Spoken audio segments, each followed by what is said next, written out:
skyscraper crane. It was one that sat on the barge. The barge caught on fire. They couldn't put it out, which I found a little strange. They couldn't put out a fire in the middle of water. But hey, what the fuck do I know? So they let that sink, and about 10 feet of the actual crane is sticking out of the water because it's kind of shallow along that part of the river. And what's weird is like I've seen videos of, it above, and then when you go underwater, dude, because it's been there for like 8 years or whatever, the crustaceans and the sea life that's all been connected to this fucking this crane. It's like night and day, dude. From above the water to under the water. Like above the water, it still looks like a crane. When you go under, there's like mussels and corals like fucking that thick around everything. Like it doesn't. You wouldn't even be able to tell it was really a crane anymore if you didn't know it was a fucking crane. Like that, it's insane how like the ocean just sticks to it and shit like that. Took over.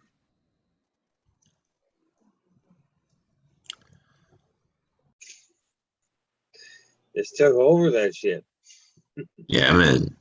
But the problem is, I found it weird that they left the diesel fuel tanks down there that were connected to it, to the barge or whatever. And I was like, you would think, the EPA would be all over that shit or something like that, like they only gotta last like 30 years from what they said. It's like, why not get them out now?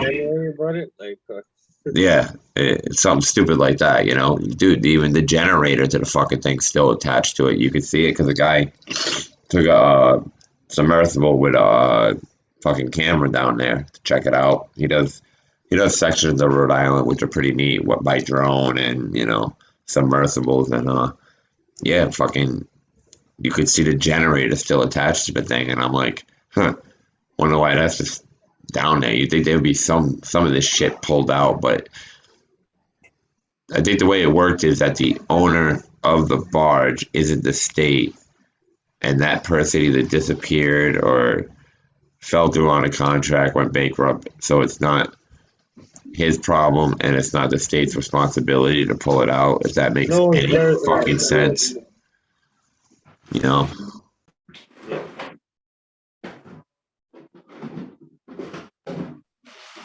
This as I was typing all the info and shit into the computer for to get us going live there, I fucking had my computer just kind of fucking blank out on me, and I was like, what the hell? I thought I shut the whole meeting down altogether because it just went to my desktop on the computer. I was like, what the fuck did I just do? And it's still got the Zoom thing up here telling me I can join a meeting, and I'm like, well, I got a meeting going on. I'm not trying to join a meeting. And it's like, well, maybe. And apparently I had to join my own meeting. Not sure what the fuck happened there, but happy Friday, everyone. Let's start it off with a bang. Why the hell not? How y'all doing? I think first things first, I think we should do the lobster song, and then we'll get to our usual bullshit and shenanigans. How's that sound, everyone? I can dab, hell yeah. Rabu has a crew with a whole bunch of dudes and a couple really cool chicks.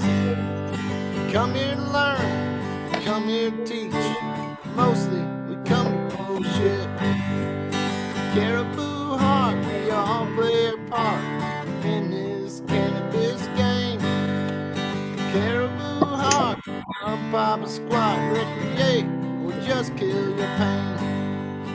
Rolling up weed into a bunch of dudes and a couple damn dab hits.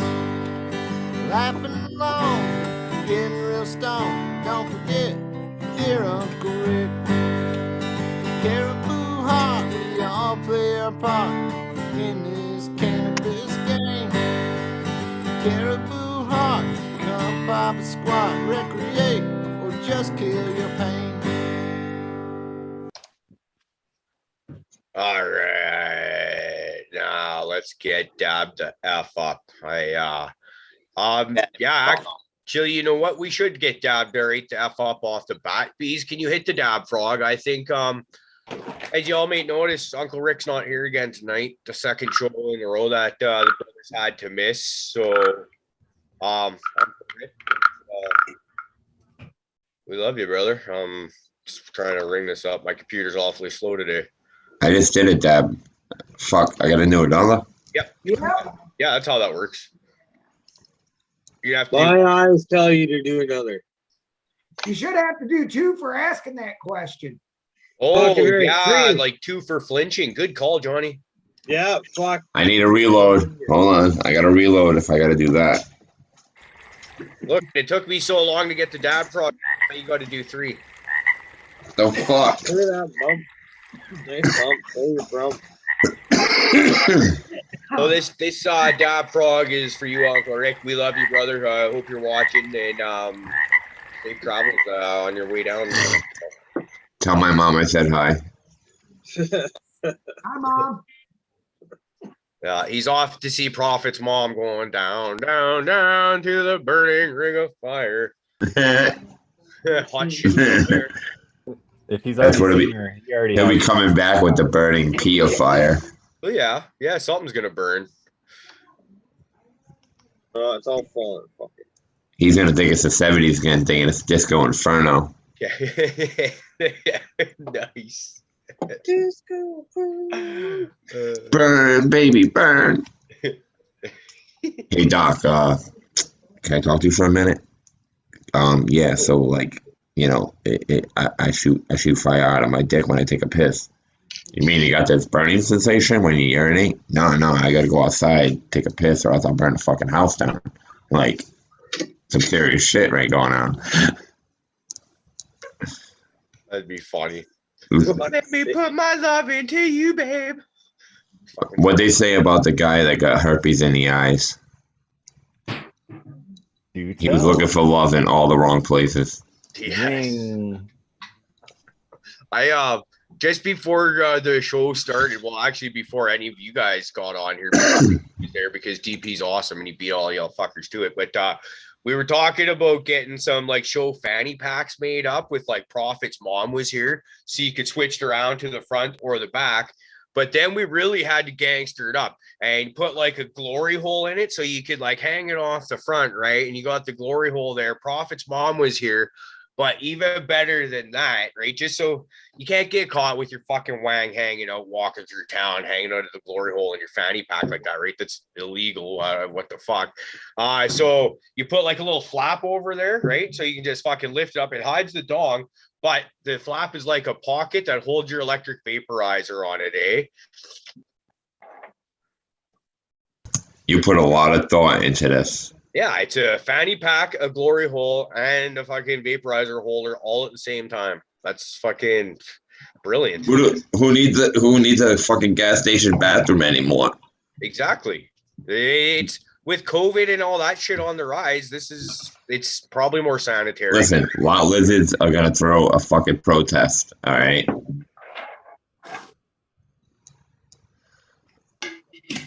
You got there, Johnny. What happened, G-Bay? What are you Nothing shaking your head in happened. fucking Mm. disappointment for?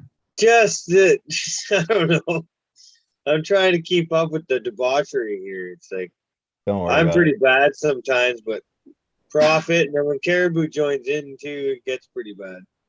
it. It's Friday night. We're supposed to be getting up. I picked up a Am I few supposed words. to watch myself? Gas station bathroom was one of the words I heard. Well, yeah. After he came up with his whole glory hole transportable fucking dab break thing, I said that there goes the whole point of a fucking bathroom glory hole. Like, What? say I'm on a trip with the family. I'm like, honey, go in my fanny pack and grab the whatever, the coupons or whatever. Just don't Well, let the kids go in there for the coupons, and you're good. The wife knows what's up. But like, think about what's more glorious than getting your fucking self glory hold while doing a dab out of your vape pen, or you can stick a Dynavap in there, whatever your deal is. We don't discriminate against imbibing methods here. That'd be wonderful. Question: I'm not Does discriminating, the I'm pouch act as a hole, so you can say it's a glory hole pouch, or is it to cover over while using a glory hole? Well, it's both. Hey, you got to. It's functional. Well, I'm saying if you get off in the pouch, is there a spot for you to, no, you don't. Basically, clean? what I'm hearing is you can turn it around and you can poop in it and carry it with you. It's more, Now we're it's getting really somewhere. multi-purposeful is what Bees is saying. You can do lots with this thing. This We're thing's gonna get rich. versatile as fuck. The only You're right. reason you're questioning it, Profit, is because you're jealous that you didn't think of it first. No, I want to understand. It's like a dick factory. Is that a factory that makes dick or a factory that's shaped like Did a your heart dick? just leap at the thought of that? Well, no, I mean, it was just one of those things. I'm just curious. You know, you got to be a little. Dick factory. I'm gonna Hey, follow if my I dick. could build a dick factory, I'd be rich. Out of Dexter, is it? See, I asked the same thing and he jumped down my throat. Really? Yeah. Well, it's because you asked it. It's a whole different. If White Widow wants to ask a question, I'll answer nicely for her. You definitely want to harvest your puffballs Aw. before they change. It's gonna be one of those nights. I think it just has that feeling in the air. Before we started streaming there, I was telling the boys I think a bunch of the kids from the neighborhood and I think a bunch of the adults get involved too. But we're gonna get some kick the can going on up in this area here. It was like, because a couple of weeks ago, the girlfriend was talking. We were talking like, do kids even play kick the can anymore? Do kids even know what the fuck that is in this day and age? Like, let's get out there, play in the dark, and have some fun. Like, so that's. I think it's taught in world history now. That probably makes sense. Same with like playing with With the sticks. depression, you And the know. hacky sack. George Yeah, Carlin that was was- right. There's no more fucking playing with sticks. That doesn't happen anymore.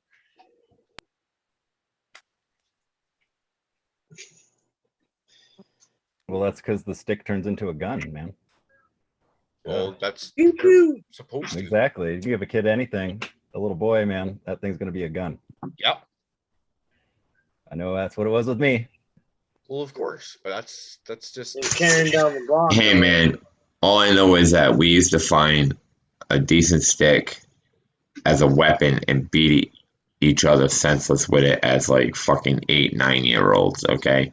Like They we were were. swords. There were swords, yeah. Or if we got done watching Ninja Turtles, we'd be out doing some stupid shit, you know? But yeah, we used to do that. But one of our favorites, we used to call them soccer boppers. You used to take your sock and then put about like a good like adult fist size or more fucking wad of sand in the bottom of it. Just start fucking swinging those. Oh, this was like when we were like my 7-year-old daughter's age. We used to go and fuck each other up. And nowadays, I think about them doing that, and I'm like, "Whoa, I don't like the sounds of that." But like that was like that's fond memories. I've like, oh yeah, Yeah. got it, buddy. Dude, we had like we would play manhunt, so there was 3 levels of there was like you know, some of us were 13, 14, and then 15, 16.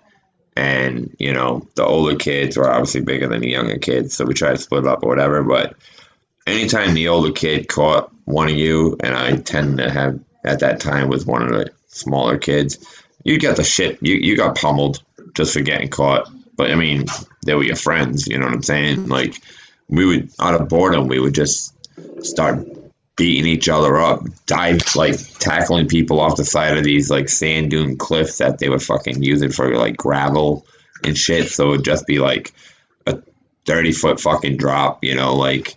I can't believe you haven't watched fucking Squid Games yet, dude. I started it today. I got the first episode, all right? And then shit hit the fucking fan so bad over here. I was like, I don't have a safe space right now.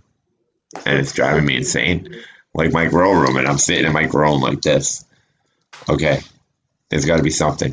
My dad's watching football highlights. It's fucking bullshit. I don't want to hear about people talking about fucking football. All right, and then go upstairs. Girls watching Adam's Family. I'm like, this is bullshit.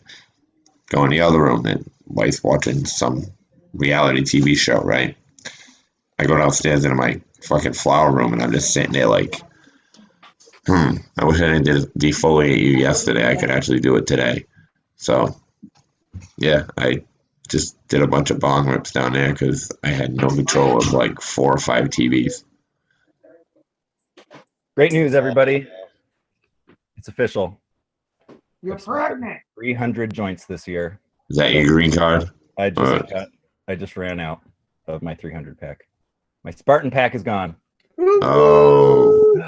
So here's joint number 300, everybody. 3 motherfucking That's it. chilies. Well, at Yeah. least at least 300 this year. Okay, I feel much Like I better say, now. Yeah, I don't know. I got this like in March. All right, So because since like March, Well- 300 joints. the girlfriend and I are almost done our second box of the black raw papers. Those are rookie numbers. You got to Yeah, bump see, those up. I have Rookie I numbers. have other papers, so that's why I say it's been at least. Okay, Well, because you almost got kicked off the show, Sam. You got to smoke. You didn't meet your fucking monthly fucking. Your quota? Yeah, man. Like You what? didn't come with a quota? We almost thought less of you, is what we're saying. hey, is Almost, 40 is almost. You 40 came in still at on that here? last second and saved yourself, but like we were just about like Sam fucking sucks for a minute there. I just went and bought all these. Yeah, I've fucking never even pre-rolls seen him today. smoke weed. Do you even smoke, Sam? Only Yeah. when I'm on fire. Smoke some on Get camera. joint out of my mouth to Okay, answer. yeah, there you go. Oh yeah, he's blazing now. Yep. Just went to the dispensary, got some 1-to-1s. It's Get as high as me. Dosey Durban. It's pretty good. I like it a lot.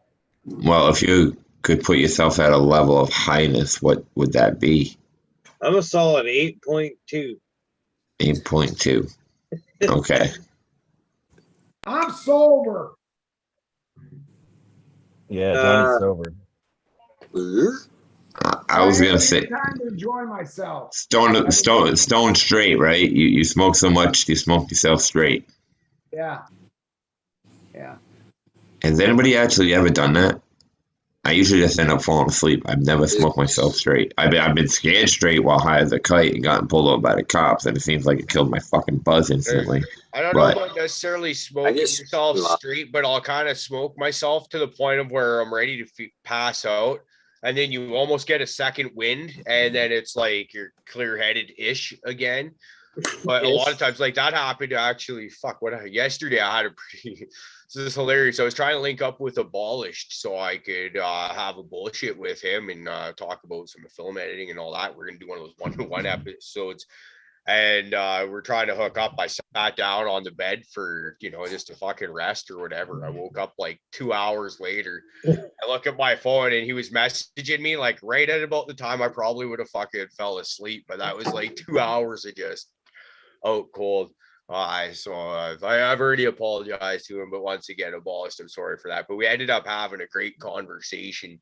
And then his internet froze up and cut that off. So we got to still get together, maybe hopefully tomorrow, and film the second half of that episode. It's more great shit to come.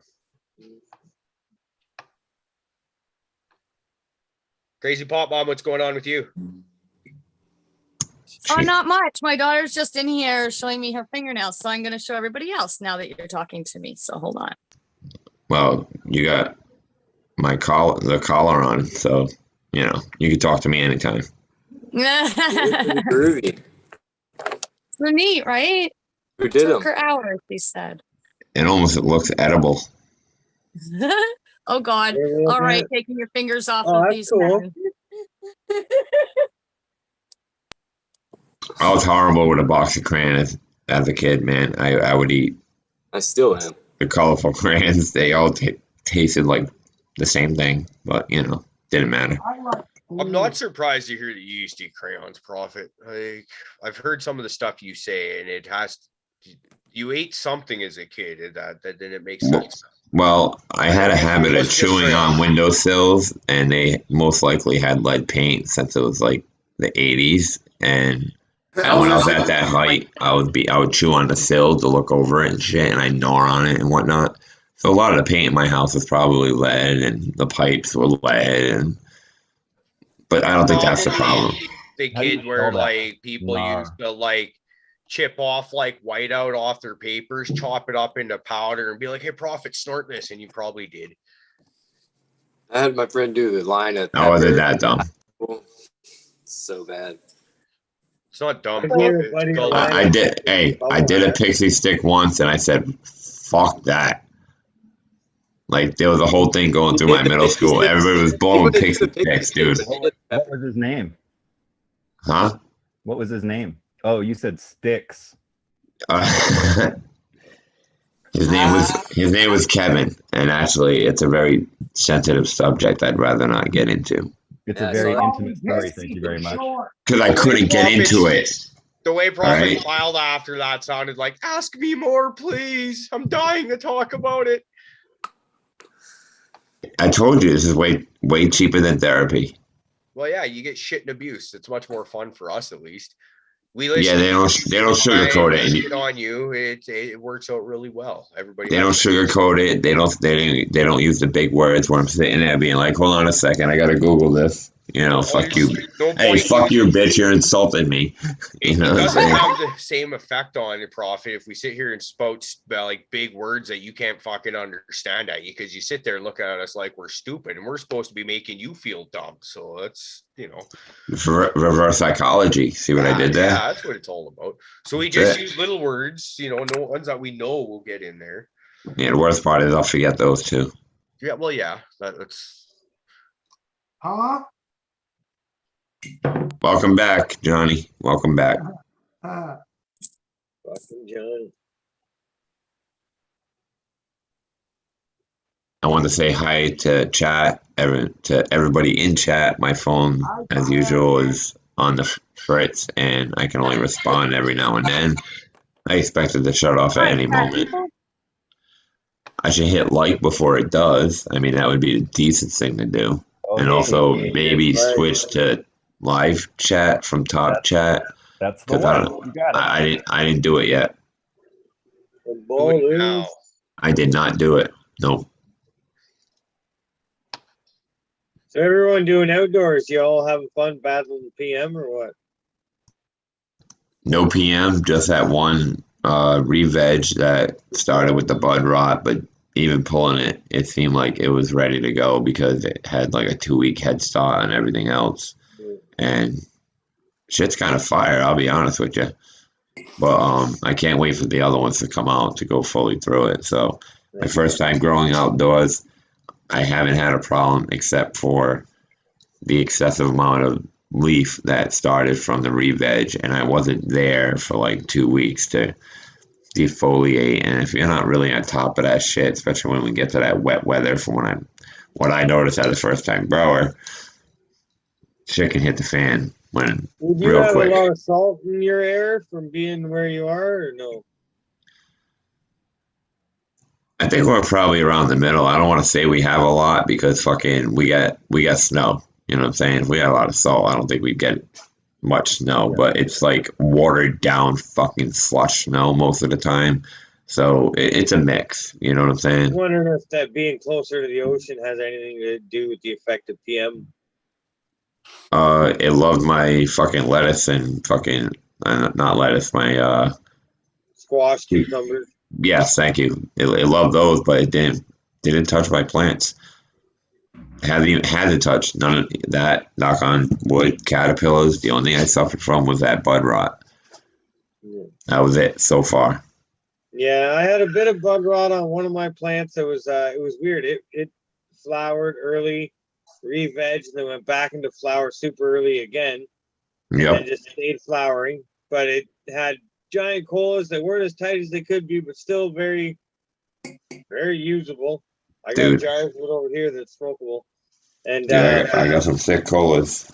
the rest of my garden is 4 weeks out, but PM on all on the leaves and the low-lying stuff. That's there's no not ventilation. It's outside, but you know what I mean. Circulation is the word I'm Yeah. looking for. So I'm out there every 3 days with a mild like soap and baking soda and cooking oil spray. I just I cover up the buds with my hand and spray just the leaves. But I was So- fortunate. I was very fortunate. Sorry. I hit it once just as a preventative at like week 3 or 4, and I haven't had any PM problems. So it's not yeah, at the point that I need to be really worried about it, but it's there, and it's little speckles come up. yeah. It's not that I have like a full-on problem, but I'm actually kind of shocked because I took those plants from indoors. I didn't, condition them for outdoors. I just slammed them out there at like the beginning of the summer because I was like, fuck this, I ain't paying for light. Fuck that. It's like 4.5 feet, 5 feet tall. What the fuck am I gonna do with this thing? I can only fit 3. I had 5. That meant I was holding on to 2 more, even for 2 more months at least. You know, I was like, Johnny kind of got into my ear, or actually, the visual got into my ear, and then the thing happened with my mother-in-law, and I was like, I need to produce as much as I could, and I was like, I got the craziest idea ever. I'm gonna stick them in the ground, and yeah, I didn't have to give them any veg newts, but saved mad money, straight up. And I let them do their thing, top the shit out of them, and then I'm going at them with fucking bloom newts. Yeah. And what happened to me last year is with my 10 outdoor, I had 3 of them last year do this. When I planted them in, it was the last week of May or first week of June, 3 of them freaked out and started to flower, then re-veg and whatever. Then they carried on. It was all right. But this year, only 1 did it, and it kind of flipped. It was weird. It didn't flip right away. It was in the ground for like 2 or 3 weeks without any issue. And then it started flowering, and then it came out of flower, and then went right back into flower again, all within about 5 or 6 weeks. It did not even, probably 4 weeks, maybe. It did that flip flop. And then when it set flower the second time, like check out my pictures on Instagram and stuff. The Granddaddy Black. Sorry about that, y'all. I didn't see that y'all were waiting. Sorry. Big giant coal. It's like You're in charge? Holy fuck. I've been waiting for like an hour. No, I'm kidding. How do I pass it? Jesus. I just showed up, so. Way to treat a lady. Did you just sneak that on me there, DP? That's awesome if that's possible. Oh, I want to try. There Welcome, we everybody. go.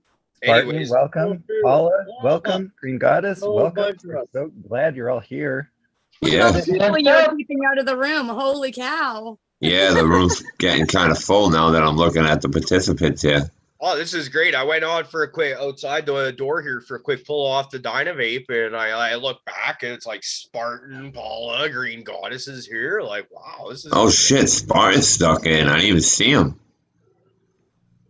They Sorry, came in man. like You're not as pretty as the women that popped on when you jumped on. I gotta highlight. I'm not You know. The bearded lady. I'm not complaining at all, man.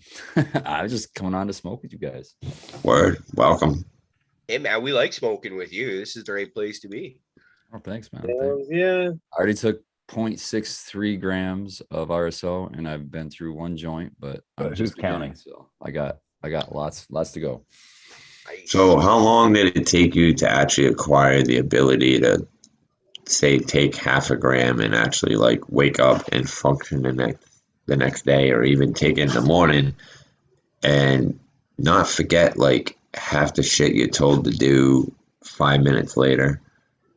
I'm not high when I wake up, so and the way to do that is I don't reduce my dosage if I wake up and I'm still high or I've got the weed hangover, any of that. I will just note that in my head and remember to take it earlier. So if I took it at 9 o'clock at night, I'll take it 8 o'clock the next day. And that way I still get the medicinal effect, but it wears off before I go to work. I think I need to stick to the quarter dose that you recommended before, because I could function off of that and everything was cool.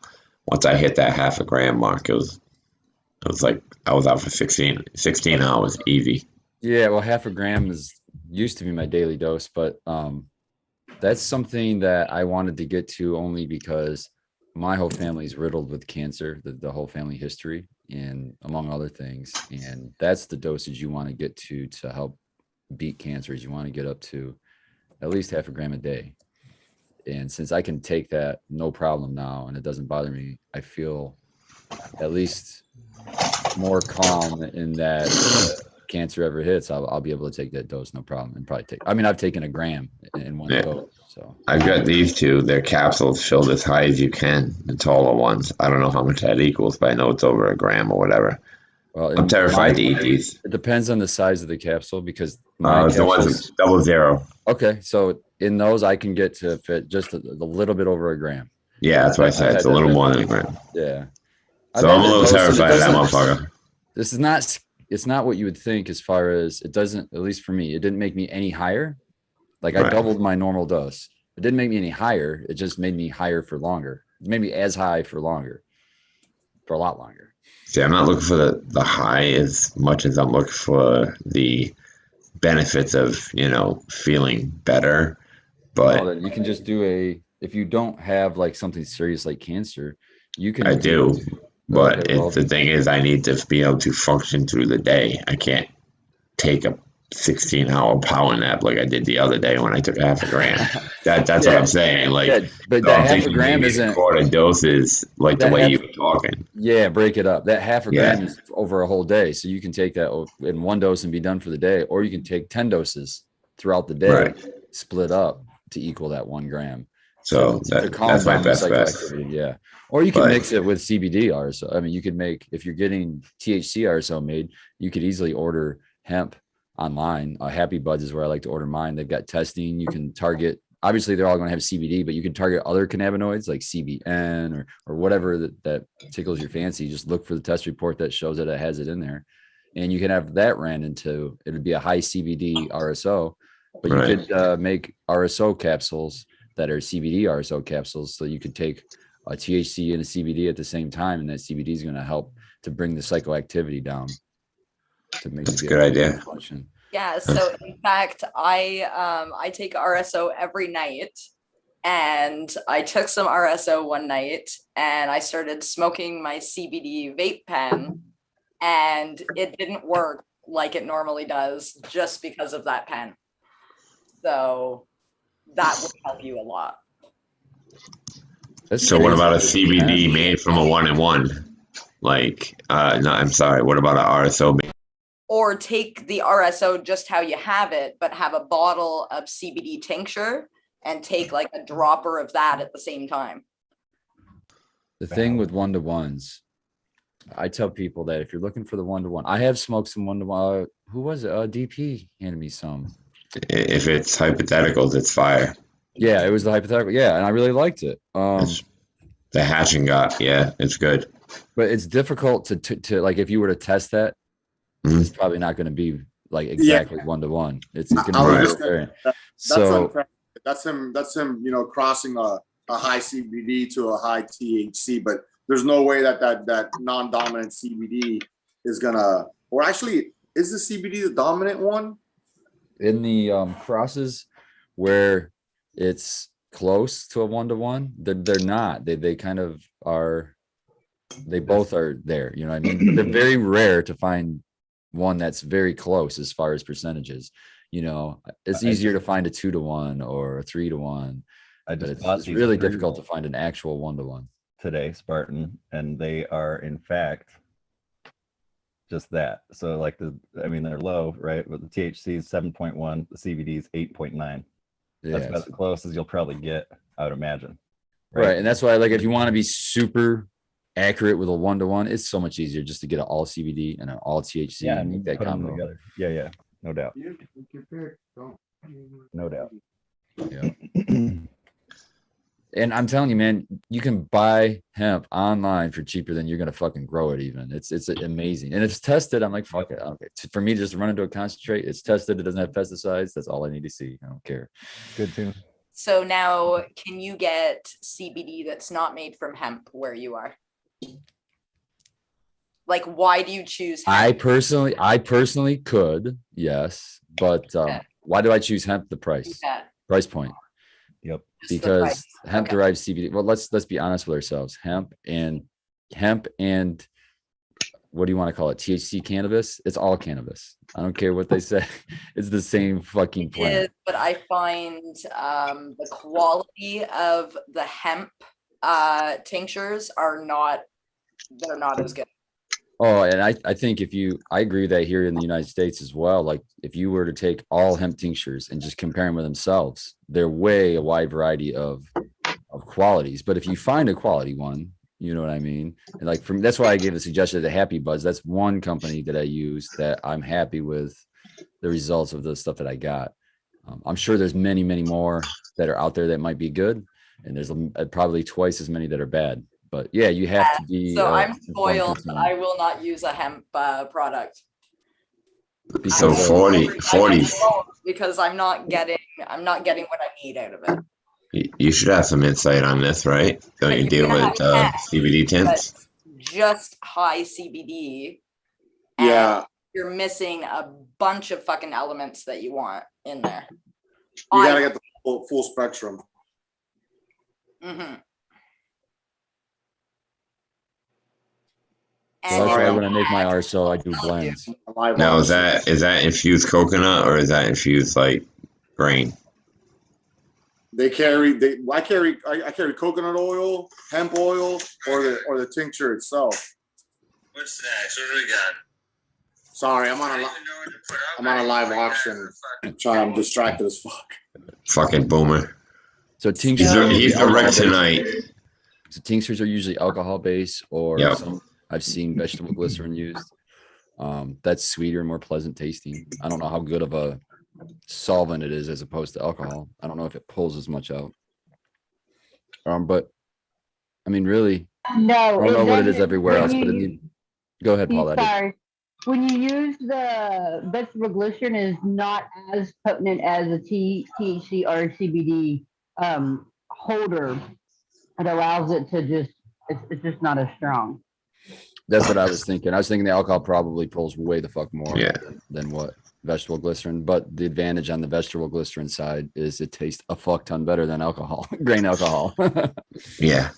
I mean, I have access to grain. If I was going to make a tint, it's got to be with grain because I was pretty aware that alcohol pulled most of the molecule out of everything. So if I'm going to go with it, I'm going to go with that. The advantage, the way to get the full effect or whatever you want to call it, the benefit of a tincture over, say, an RSO, which is just a boiled off tincture. Yeah.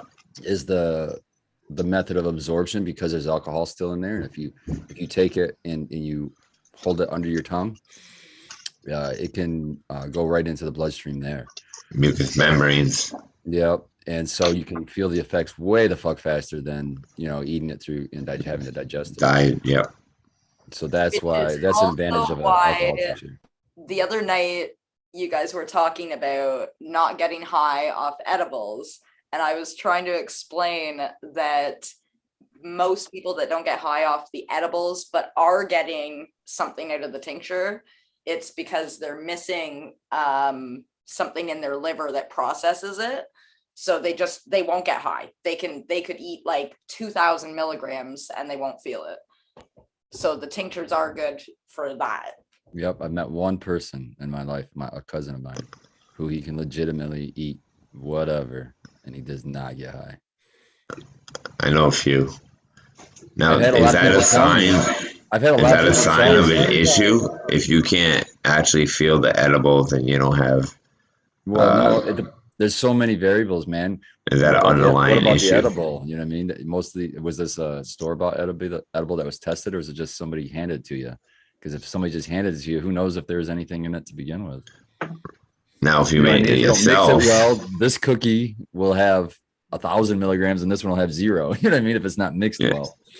But if you made it and you've given your boy edibles, or if Green Goddess made them or whatever, and we made them and we give them to them, and they haven't gotten fucked up, and you're saying there's something missing in the liver, was that what it was? Yeah, the way they is that an issue that could later on be a problem for them? That's it. I'm just spitballing out you're there. Saying it could be some like a sign of another issue later on. Yes, that I don't know. I'm not. No, it's just some people just are. It's an enzyme in your body, and some people it just doesn't function properly. So it's been like that their whole life. It's not going to affect them. It just affects them with the edibles. It's kind of comparable to lactose intolerance, Prophet. Whoa. Some people are, some people aren't. Yeah, sometimes he just came on in there with some knowledge. You go, Johnny. It's the RSO I just ate. Thanks for breaking it down to layman's term, man. Johnny's a fucking savage. He puts it straight on his tongue. That stuff tastes. I'm not a big dude. When he did that, I almost wanted to gag. I put it on my tongue and it don't. I like it. Johnny is a fucking savage. He's a motherfucker that's gonna be eating tree bark, like off the tree to survive. Like, don't worry about it, guys. I got dinner.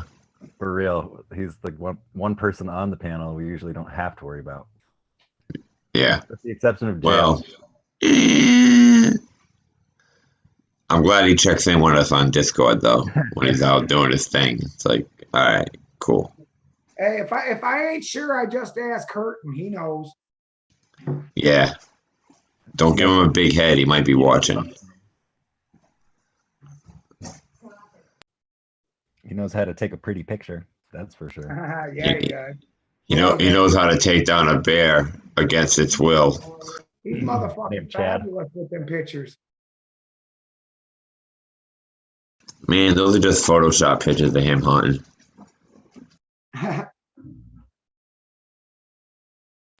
Who's that guy that shot his boy in the face? Fucking yeah, it's really just his face on Dick Cheney. That's all. How's everybody's day? Let's go to Crazy Pop Mom. No, you're taking a hit. G-Bay. What are you doing, buddy? How's your day been? I'm doing good. I was working all day. But and then what happened? I went for a bike ride with a few friends, and then now I'm meeting up with you crazy fuckers. And I'm pressing a little bit of fresh flour. And do tell. Get a couple dabs of rosin. Is it blueberry? No, I do have a jar of blueberry. I can press some, but this is well, you don't have to. sweet Harambe. Yeah. It's an autoflower I grew. That's dry flour though, right? It's not. You said fresh. Is it not? Yeah, wet? yeah, no, not wet flour. Oh, okay. Tail end of being like it's a week or so in the jar. Cool. There won't be much return on this. This is a pretty leafy plant, but I don't really like smoking it. I've tried it in joints a bunch, and I don't really like it, so run her in here. Right on, man. Johnny, what are you trimming? Right now, I'm trimming up velvet grapes of hash. I just put lemon Jeffrey in a jar, and then I got a branch of that pina swirl. So What's I'm up with looking that? forward to What's up with that velvet grapes of hash, man? Oh, it's fucking beautiful and it smells. I can't describe the smell, but to me, I keep getting like a hint of perfumey with a fruity in there mixture. You know, one minute I'll get a real strong perfume smell, the next minute I'll get like a real strong fruity berry-ish. And it's weird. Like a lilac. God, thank you. Help me, I'll help you. You scratch my back, I scratch yours. Yeah, lilac. Okay, right on. Okay, so we got to talk about my plants because you called on and mine are Yeah, here. now you're ready. Go ahead. Take Right. take Okay. it away. So this is Caribou's Floricating crossed with White Widow, crossed with Afghani. Okay, so take a real good look because it's flowering already all by itself in my 18.6 closet. And this is her sister, who doesn't look anything like her. And then this is her sister also, who doesn't look even like her at all either. This is like the funnest fucking thing I've ever done. Not looking bad though. But I think that she's flowering. She's got some auto fucking shit in her. So I'm super excited about that. I don't know what the other two are doing yet, but they could be flowering because they're acting a little weird too now. So I'll keep you informed. G-Bay, is that a pickle?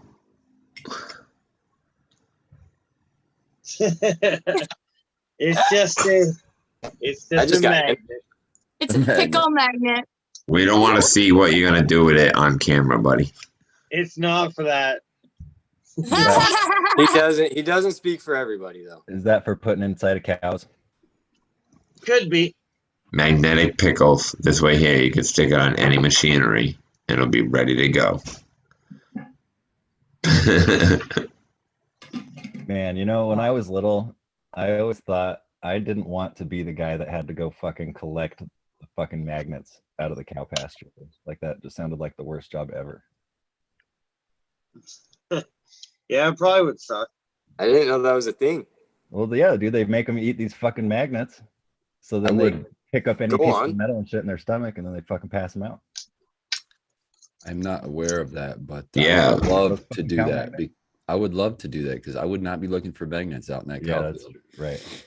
So long as they don't have salt blocks, man, you're in the clear. Exactly. Looking for magnets. Interesting. But they only pull like I do it during steel and shit like that. They're not gonna pull out extra things. Yeah, right. non-ferrous. Aluminum, right? It wouldn't work. Yeah, they're not gonna pull out the shit you might not want in you. Well, they're cows. Hey man, you are what you eat. Hey, dude. According to South Park, cows are the Are you gonna smartest drop Canadian knowledge on us and call that fact? on South Park. Yeah, Dude, have you ever watched it? of course I watched it. I'm fucking It's older like- than you, it's guy. like- I was there when it first started. So Catch was I. up, son. Yeah, I've been here the whole time. That's what I'm saying. That very first fucking episode, the aliens come down and they Yeah. contact the smartest beings on the planet. And what are they? They're cows. They are. Yeah. That's kind of messed up because you watched Brickleberry, right? Yeah. And at the end, the cows came to take over. Yeah. Oh fuck, man, we gotta kill these cows. Everybody start eating burgers. I think they already are, dude. I think they already are. Holy shit, guys! I just had a thought.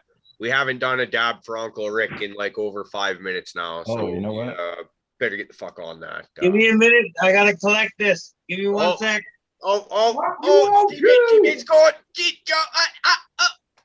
He gets the penalty, 2 of them.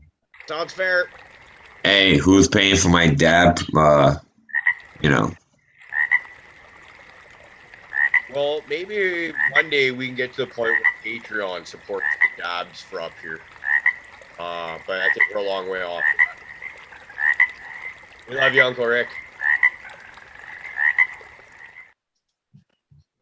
Rick, love you, bro. Now I can go back to cooking burgers. I'll be back. See? that's not fair, dude. They already are. Now I want a burger.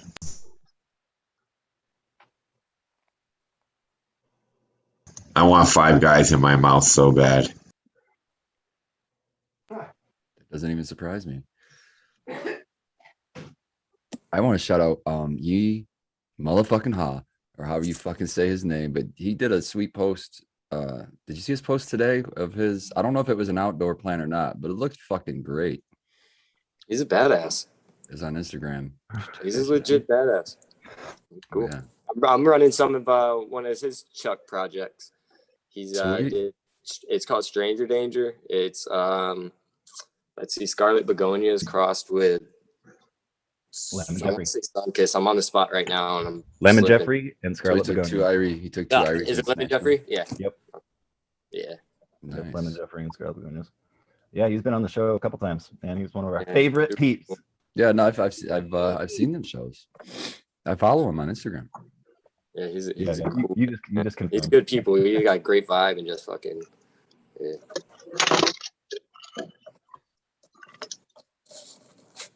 Actually, now I'm going to see if I do follow him because now I can't remember. No, I had to have. I saw that fucking post. Yeah, you With have a to. name like that. Oh, he tagged me in it too for sure. I remember that. So Well, let's see. Who else? I think he threw something on Cannabis today too. Maybe it was the same thing. that would be cool if Cannabis figured that out. How you can do the multiple posts, like you can make one post and it would post both of them for you. That would be dope. Oh yeah, Yeah. I am following. Oh, now he feels special. You're How's that. that outdoor going for you, Spartan? That thing's looking nice. Dude, the fucking thing is doing good. And After that honestly, leaf stripping you did, that thing just was like, I've hey, done everything. okay. The one thing I did different this year is from any year before. For one, is it's in my backyard instead of somewhere else on another location, and so I can keep an eye on it way better. But two, I didn't do the whole plant it inside early on and let it get big and then bring out a big ass plant and plant it in the spring. I didn't do that shit. I planted it as a fucking seed outside in July. And because I wanted to stay under the 6 foot, I don't want a 12-foot fucking plant. I got to stay under the 6 foot fence. And then I still had to train it down. And so I did do a little plant training. All I did is put about, I think, 4 or 5 stakes out there and then pulled the trellis nut down over it. And then did that leaf strip because I hadn't cleaned it out a lot. I cleaned out the middle, but not like the outside of it. And we had a really wet season this year. We're more wet than normal anyway. And I went out there one day and there was fucking PM, just like GB, I think, was saying earlier.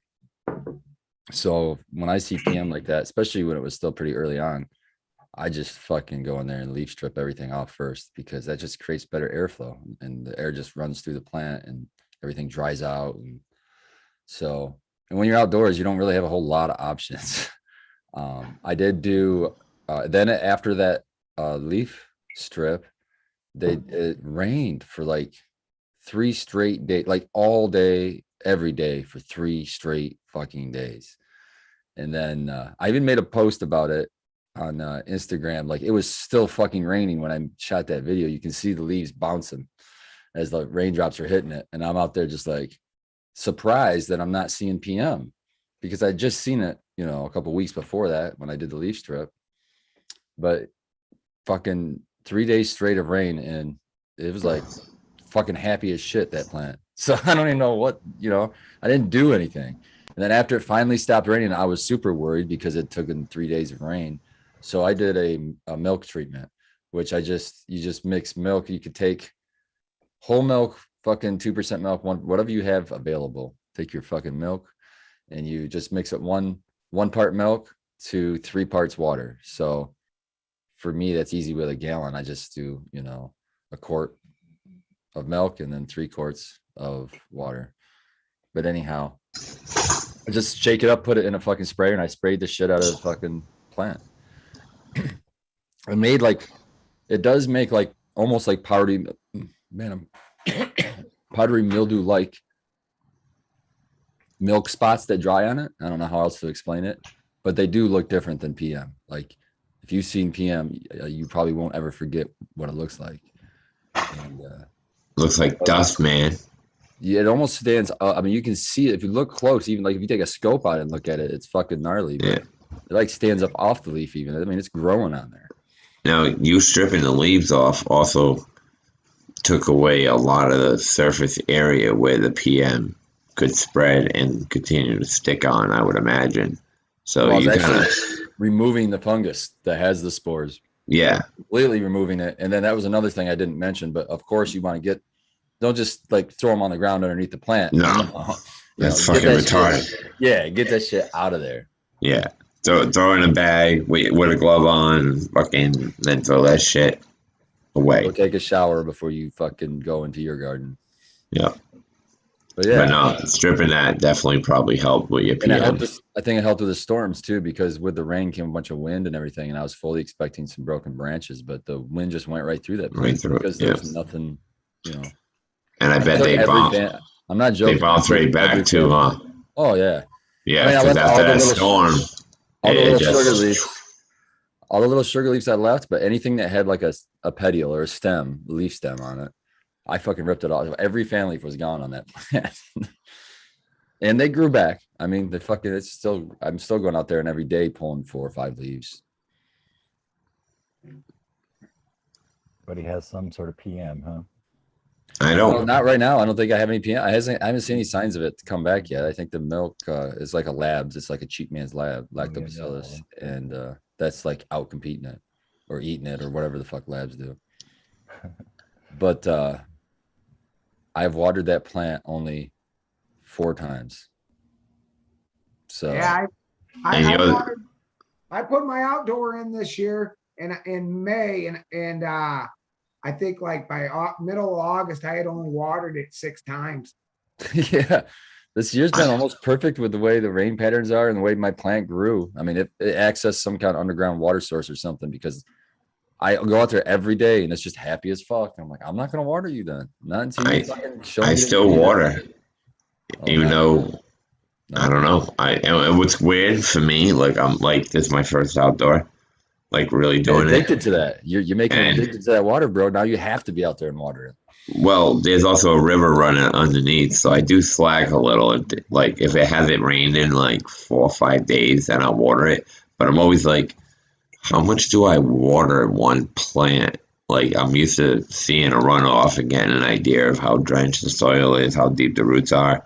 And I'm Yeah. like sitting there for 5 minutes in like this area spreading outward, and I'm like, is that even enough? Am I even going deep enough? Like, Are you in the ground or are you yes, in pot? Okay, you're I am in the ground. It's I'm what like, kind is of- the river feeding it? Am I doing anything? what kind of soil are you in? Is it sandy? You're by a river. Is it really sandy? No, actually, it's really dark and rich and freaking Full of organic material and shit. It probably yeah, holds a dude. lot of water. Well, all I did was stick them in there, and if you went on my cannabis, you would see these plants. They're just doing their thing, man. They're wonderful. And I, like I said, I didn't have the soil must have been rich enough to where I didn't have to give them any newts during the whole entire veg. Like I was just giving them water, you know. I didn't know how much to give them or anything like that. I just kept giving them water. And then friggin' when they started showing flowers, when I started adding newts, figuring I'm not 100% sure of how strong of a soil for to cover the flowering stage. You know what I'm saying? So, Well, you have to throw out your indoor kind of stuff like that when you're growing outdoor in the ground because you have to think more about leveraging nature. And you know that nature doesn't change its nutrients in the soil, you know, other than maybe if, different microbe populations maybe. What controls all of that is your plant, or it just does that. As it goes through its life cycles, it's going to release different exudates in through its roots to attract the microbes that they need to be around them. That's going to solubilize the nutrients they need. So all that is a bunch of science jargon that says the plants are going to fucking feed themselves, man. And until you see the plant showing you some reason to look for a nutrient, if you're feeding it, you're just overfeeding it. Because until the plant tells you, oh, look, I've got a deficiency, then there's no reason to really address it. And a lot no of deficiency, no burn. Yeah, like right now, dude, my plant right now, I did, to be fair, I did put mine in I think it's a 5-gallon pot, fabric pot, but I sunk it halfway in the ground. So the 5 gallons was just, it gave me, I know it's got enough nutrient in there to make, a decent plant, and 5 gallons of soil that I put in there. You know what I mean? It wasn't the natural soil. It was a fucking my own soil that I grow in my own garden. That pot and it roots out of it into the native soil. But I haven't given it any food, none, zero. I've given it straight water on the 4 waterings I gave it, and that's all I've done. I haven't done shit. I did my outdoors like you're saying. I dug 5-foot holes like I would a 5-gallon bucket. And when I put it in there, I put all my soil that I normally use for my grows indoors. I put it right in there because I figure it'll give it a little head start. It's something that it's used to, it's normal. And then I'm thinking, all right, I'll probably have 3 weeks to a month, and then I'm gonna have to start giving it newts and watch for the. And I was surprised. The only thing I gave it was fish shit, fish fertilizer, the whole run, maybe once a week for 5 weeks in flower, and that was the only thing. No cow mag.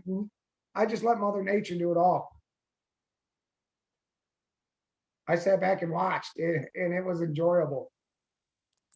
I love it too, dude. I love that shit. It's my favorite. I got a tinker. Do you still have anything outside, or is everything down now? Who, me? Yeah, you. Oh, I got some stuff outside. I got all my other spots still. But see, my home garden was a lot easier to control and read. And Yeah. the only thing I did, like I do on my inside grow, on the outside grow, was when the buds looked ready to me and they spoke, laugh at me, but they, No, when they- dude, I agree. I know exactly what you're when my talking about. plants say take them, there's these, like before the show started, me and Prophet were having a discussion, and he's like, "Don't you think it's a little early to be pulling yours?" And I said, "No, man, they look like it." And then 311, which has been teaching me. Thank you. I'm glad I met him, and I'm glad I met everybody on this panel because y'all have helped me so much.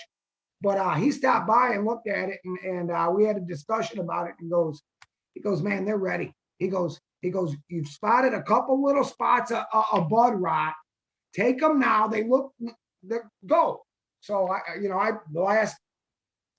since last Sunday, I've started taking plants here and there, Well, and I find it's supposed to rain for like the next 6 days or something, the next 4 days. So yeah, you'd be fine. That's why he told me. He said take it before Saturday because we're gonna have wet, cold rain. So I did. I'm doing. It's good. Watch it. And that's cool. It works out good to take some early anyway, because then it breaks up the work. Because yeah, it's a lot less work maybe during the season of outdoor growing than you have indoor. But once it comes to harvest time, all that work fucking comes all at once at the end, and you're busting ass. So if you can even split that up a little bit, like do split harvests, that's really helpful. Yeah, I'm looking at mine and I'm just like, ugh, damn it. That's a lot of plant. The biggest thing, and if this is your first outdoor grow that you might run into as an issue, a lot of people forget, is a space to dry a big ass plant in, or 15 big ass plants, or however many big ass plants. People in the last minute are fucking struggling to find a space to dry it in, because that's a lot. That was my sister this year, because she was like, "Oh my god, I have flowers in my what used to be my drying closet, basically," and she's like, She's like, "What the hell do I do? I wasn't expecting them to need to be pulled down right now." She had PM problems, right? So she was like, "Fuck it, they're coming down." She's like, "Oh my god, these are 2 big fucking trees. Like they're 7 feet tall and shit." And she's like, "What the fuck do I do now?" Yep, you really do need to be prepared for that shit. The one time I got in trouble was when I decided to use the closet, which also had all the girls' clothes in it, to dry, because it was a nice dark space and cool. And yeah, everybody was looking at them on, the boss, or while they were at school, because they were reeking, man. Reeking. They were so mad at me. But see, now there's awesome things like YouTube, and people can hear these fucking mistakes and learn from our mistakes and not have to go through that shit. I mean, if you want to piss them off, do it. Kid walks in and they're just loud. See, that's the one thing I've been worried about. So I've been massacring my plants downstairs and not upstairs. Is I don't want my kid going to school and smelling loud. Like them the kids turning around and being like, "Hey, what you got?" Like I don't want that. No, I don't like that either. But speaking of loud, man, I am going by my outdoor plant, and I've got neighbors behind me, to the right of me, to the left of me. I know the motherfuckers are smelling that if they come outside. I'm just hoping that I can at least harvest a branch of this thing before somebody steals the fucking thing. Step on my deck or walk up my driveway, dude. Forget about it. My neighbors tell me they walk by the house just so they can smell it. Yeah, my neighbors are all cool. At least their houses ain't like right there. I lucked out. Everybody's kind of at the farther end of the property, of the 4 yards that we share. Well, property that's split with fucking fences and shit. So it's not like anybody's like right next to my shit. I kind of put it away to the side just for that reason. That's like on my square block I live on. I can name out of 15 houses, 6 of them grow. So everybody loves it here. Dude, I was driving through kitty cat. My town the other day, all right? And it was nighttime, and we go to cut down a side street to avoid some traffic, and they're on the 2nd floor. Nothing over their windows, and all I can see is fucking pink fluorescent fucking full spectrum lights and the fucking plants in the windows. And I'm like, really? Not even like black trash bags over the fucking windows? You guys are literally just like and they were looking pretty nice. They were, this tall, nice fucking stacked plants, and I was just like, still, even like, come on, man, the fuck. Every time somebody stops at that stop sign right there for that street, all they gotta do is look up at this bright pink, full spectrum light coming out of these two windows, and it's like, oh hey, nice plants. This doesn't make any sense. And then I'm like, they gotta be in veg, because you're not gonna convince me they take the fucking things down at night when the lights go on and then fucking put them back up during the day. That's just ludicrous. You want to talk about ludicrous? Sure. There's a guy I know who lives not far from me, and when I go to visit him, he's got two neighbors kind of going at war with each other, and I fucking die laughing every time I pull up his driveway because he lives at the end of the street, so I go past these guys. One, I go to his house one day, and there's these fucking big ass signs in the yard of this one of his neighbors, and it's like something like "get a job." Another one's like, they're just ridiculous signs, like stay out, no trespassing, especially to drug dealers, just all kinds of like ludicrous things. And I'm like, so I go to my buddy's house. I'm like, what in the fuck is up with all these signs? What the fuck's going on? Thinking that he had a problem with my buddy. And my buddy's like, oh, dude, it gets better. You didn't see the plants? I'm like, what plants? He goes, come out here with me. So we walk out onto his driveway, and he points me to the guy, the other side, the house before him. And there's fucking, this guy's got pot plants on his fucking roof of his house. Just fucking right out in the open for the world to fucking see, right on the roof of his damn house. I'm like, and it's a trailer. So it's, it's not like a really tall thing, but I'm like, what the fuck is the story behind all that? He goes, dude, those two have been going at it back and forth.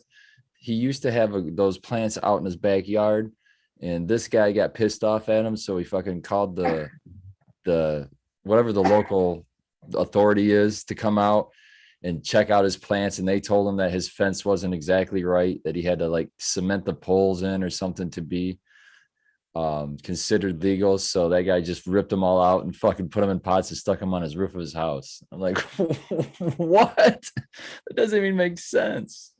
So that's what's going on in my neighborhood, man. I don't even know what the fuck is going on. That is some my name is Earl shit right there. All right. I can picture Crab Man doing that shit. I'm like, that takes some gigantic fucking balls to just throw plants on your roof, man. Why don't you just put lights on them too? So I'm right on a corner, so I don't really have neighbors, but I have a high school that backs up onto my backyard. So that's why I didn't put my plants in the backyard and I kept them up on the deck because I would do the same. Good idea. I'm not actually even supposed to grow, I think, here. I think like you need to be a certain distance. I was just going to ask you that because here it's 1,000 feet. I have to be 1,000 feet away. I just did it anyway. Yeah.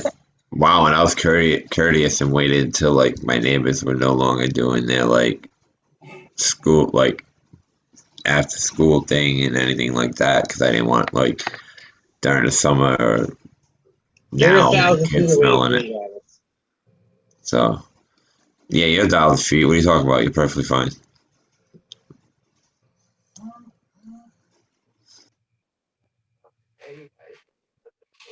What? Man, Paula, how was your day today? Pretty good. It's been a long week for me. Yesterday and today, anyways. But it's Friday. I don't have to do anything really for the next 4 days. So I get to relax. Right on. Are you gonna make anything delicious? Of course you are, but you're gonna make anything new that's delicious? Probably. I haven't decided what yet. Fluff has got me on the tacos, and we're having tacos tomorrow during the football game. They might have to be medicated tacos. Oh shit. But what football game? What football game you watching? The OU Kansas. Oh, not Miami and the Buccaneers and the Pats. No, I like my OU football. I thought it was tomorrow. I don't know. They were talking a lot about it. I'm not a football fan, so I was downstairs with my dad, and there was a bunch of guys that could not possibly play football talking about football. Yeah. And so I just college assumed it was games- Monday. Right, on colleges on Saturday, and then you have your professional, which I follow pretty much the OU.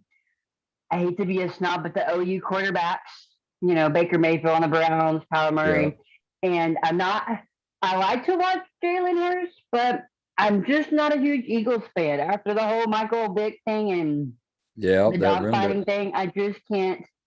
I just have a hard time supporting that team. So it makes me sad that Hurts is over there. See, we have something interesting going on because Tom Lady's coming back over to New England as the Buccaneers Patriot quarterback, and obviously he was for the Patriots quarterback. He So is the Buccaneer Patriot. yeah, so Fucking leading the charge. it's interesting to see who's showing up He's going back to break as records against Patriot fans, diehard Patriot fans, who are just following, Mr. Tom Brady. Going up every week so far is the motherfucking Raiders. Woo woo! Where's Right. Raiders on that one? He's got to be in the background there somewhere cheering. Oh, he was here earlier. Caribou, dude. His screen's we're still like there. we're like 2 hours from fucking Raider Stadium, dude, and we have been trying to get our boss, like talking our boss into if we can hit a certain goal, like fucking take us to a Raiders game, man. Fucking just take us all to a Raiders game. We'll sit in nosebleeds. Who cares? It'd be fucking awesome. I'll hate you for life if you do that, but that's okay, Sam. That's okay. It's only friendship. No. Dude, that would be awesome, man. That would be so cool. I'll give you a piece of advice, bullshit. bro. Why don't you just like throw like $5 of a paycheck, all you guys in a pool, and then fucking just go yourself and fuck your boss. Yeah, I know. For real. that'd be Well, great. that was not literally. Don't fuck him literally. He's decent looking.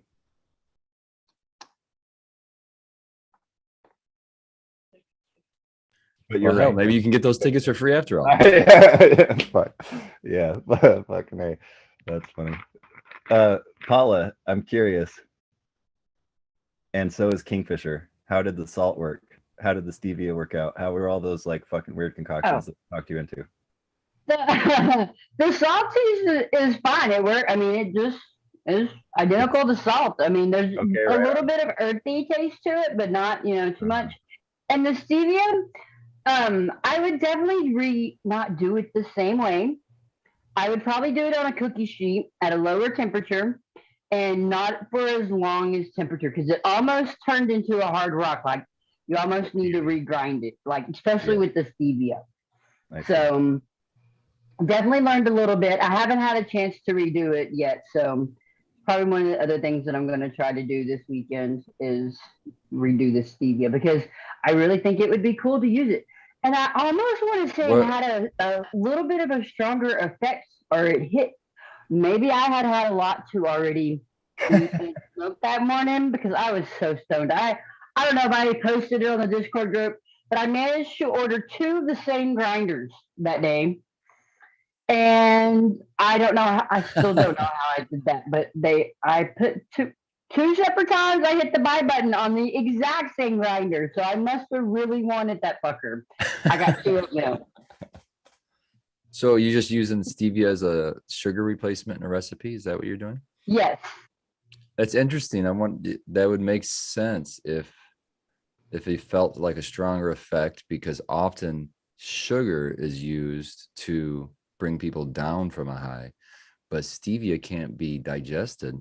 We don't digest that sugar, so it wouldn't have the effect of bringing it down. So you'd get the full effect, but you'd still have the sweetness. I like that. Right.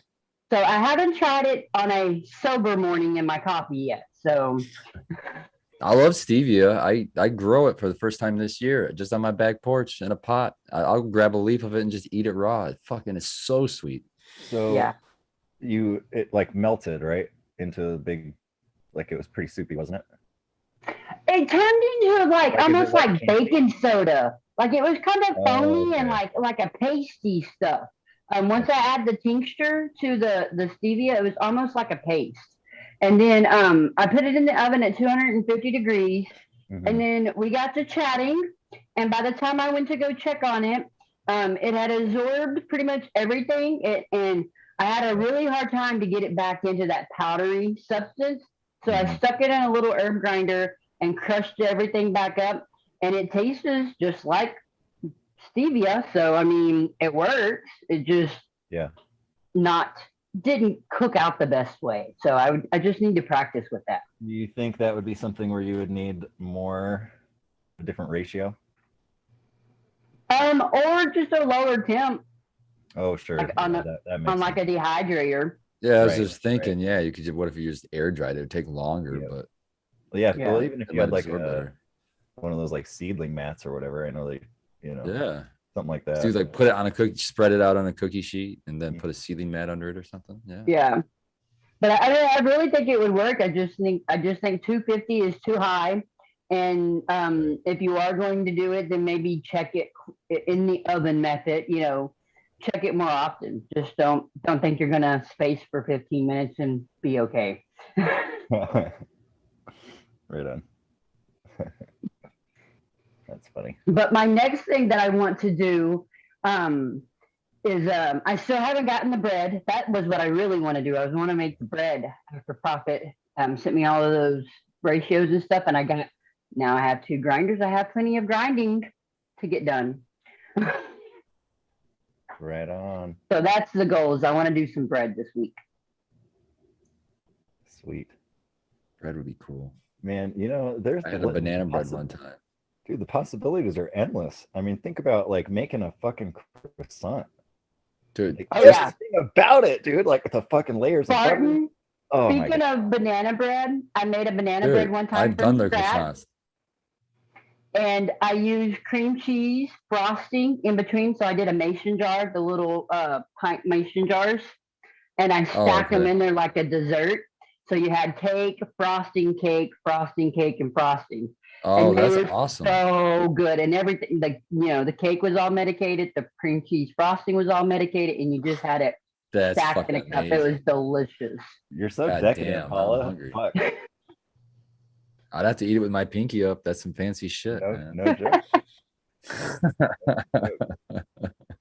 I did croissants though. I just did medicated butter, and then I bought the croissants in a roll. You know what I'm saying? Then I just rolled them out into the big sheet without ripping them apart, and I just painted butter on that whole sheet, that medicated butter that I melted. Yeah. And then I ripped them up and made them into the croissants. Rolled them up, threw them on the cookie sheet, and then painted them with butter on the outside, and then cooked them. And I got high as shit off of 3 of them. I'm sure. I just like, if you were to make croissants from scratch, the amount of butter that goes into it is because it's just like layer of thin dough, and then like twice as much butter, and then thin dough twice as much, and then fucking it's like a Damascus blade, but of fucking pastry perfection. Exactly. That would be, that sounds amazing. It sounds like I want somebody else to make me that. Exactly. Right on. Let's see who's next. Green Goddess, I see you came back with a drink. Yeah, I needed a coffee. How's your day? My day was excellent. I did not go to work. So I just did stuff around here. But now I'm tired from doing nothing, so therefore I needed a coffee. It can get exhausting. It is. It was really tough today. That's funny. G-Bay, what are you doing with that knife, buddy?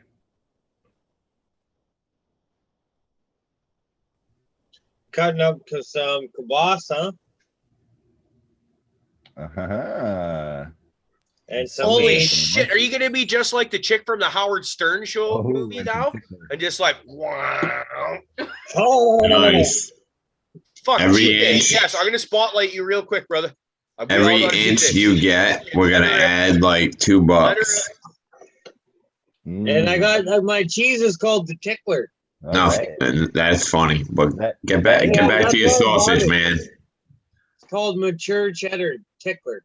Yeah, I bet it is. Real mature. Don't be afraid of the sausage. Come on, pull it back out. Pull out the kielbasa. There you It's a go. little girthy. That's probably a tickler Right. too. It's just Yeah. a little girthy right here, but like she's good. Hey man, You got the motion down, man. $5 an Yeah. inch. $5 an inch. Best I I'll can give do it. for you. That's it. We're cutting it out. That's it. Back to whatever it is we talk about on a regular basis. This is what we talk about on a regular basis, man. I was gonna say we're pretty spot on for about this time of a Friday night. Yeah, I think that's in the schedule. Yep. Eat that kielbasa, buddy. Eat What it. somebody say, damn frog? You just did. No, kielbasa. Oh, you know what's super cool? I got some stickers coming from Kingfisher. I'm super stoked about. I didn't know. I stumbled upon his page. He does some really dope artwork. Did you see you got some stickers from him? Yeah, I got sending me some. He made some slaps of the first 2 lures he ever painted, and he made slaps of them, and they're fucking dope, dude. So I hit him up. I was like, "Yo, let me get a couple stickers if I can." He's a super cool guy, man, and he's always showing love and chat and shit. So I hollered at him, and he's like, "Fuck yeah, man!" So trade some slaps around and shit like that. Yeah, man. He's in all the every fucking show I'm on. I see him in the chats. Yeah, he's good. He's good people, man, and that's super cool of him to do that too. You know, I didn't know he was an artist like that. I mean, he does really amazing stuff. Kingfisher, we see you. Yes. That would be an excellent animal also. Next to an excellent animal. Yes, a kingfisher. Would that be the Are you king talking of about being an fishers? animal? I want to be a dragon today. That's a good one. I love dragons. I got him. What kind of dragon? I don't know dragons. I just feel like Medieval, I want to be a medieval, fire or breathing fucking oriental? dragon. There you go. Got to be You want a fire mid- breathing. I want to be Oh, like the one from How to Train Medieval Your or Dragon. oriental? I don't know. I don't know dragons that well. Oriental are the I like ones that look like dragons. snake. Oriental are the ones that look like snakes, and medieval are the ones that kind of have the 4 legs down and kind of look like gargoyles Maybe I and want to be big. both because So I'm usually, just that good. usually the medieval ones have the 4 legs and then the wings, but then the oriental ones are usually only have Yeah. the back legs, and their front legs are actually their wings, and they're more See, they snake-like seem serpents. deformed, so I must have to go medieval, right? Because the other ones don't seem like Medieval they're is the properly best. built. And the medieval I ones mean- breathe fire and shit. I mean, they're badass. Yeah, they are pretty badass. That's the whole goldfish swimming up the waterfall turning into a dragon thing. Y'all mentioned the wings, and I have to say that I'm excited. If most of you are on Cannabis, that it's a Bobo is making me a bong to match my gargoyle tray. So I'm excited to see the design, and it's a beaker style bong. But I sent her the artwork that's on my tray, and she's gonna match it to match, kind of go with my tray. So I'm excited That's about awesome. What she does that. is amazing. Oh yeah.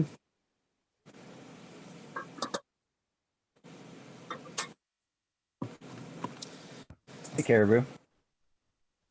What's up, buddy? You're on mute. What's going on, man? How was your day? Oh, Tell- it was tell us about actually, I had a really good fucking day. I got my daughter got to spend the night on a school night, which that's not Awesome. happened where I can give her a ride to school. I've actually never given her a ride to school because I'm always working doing that. But today's a day off.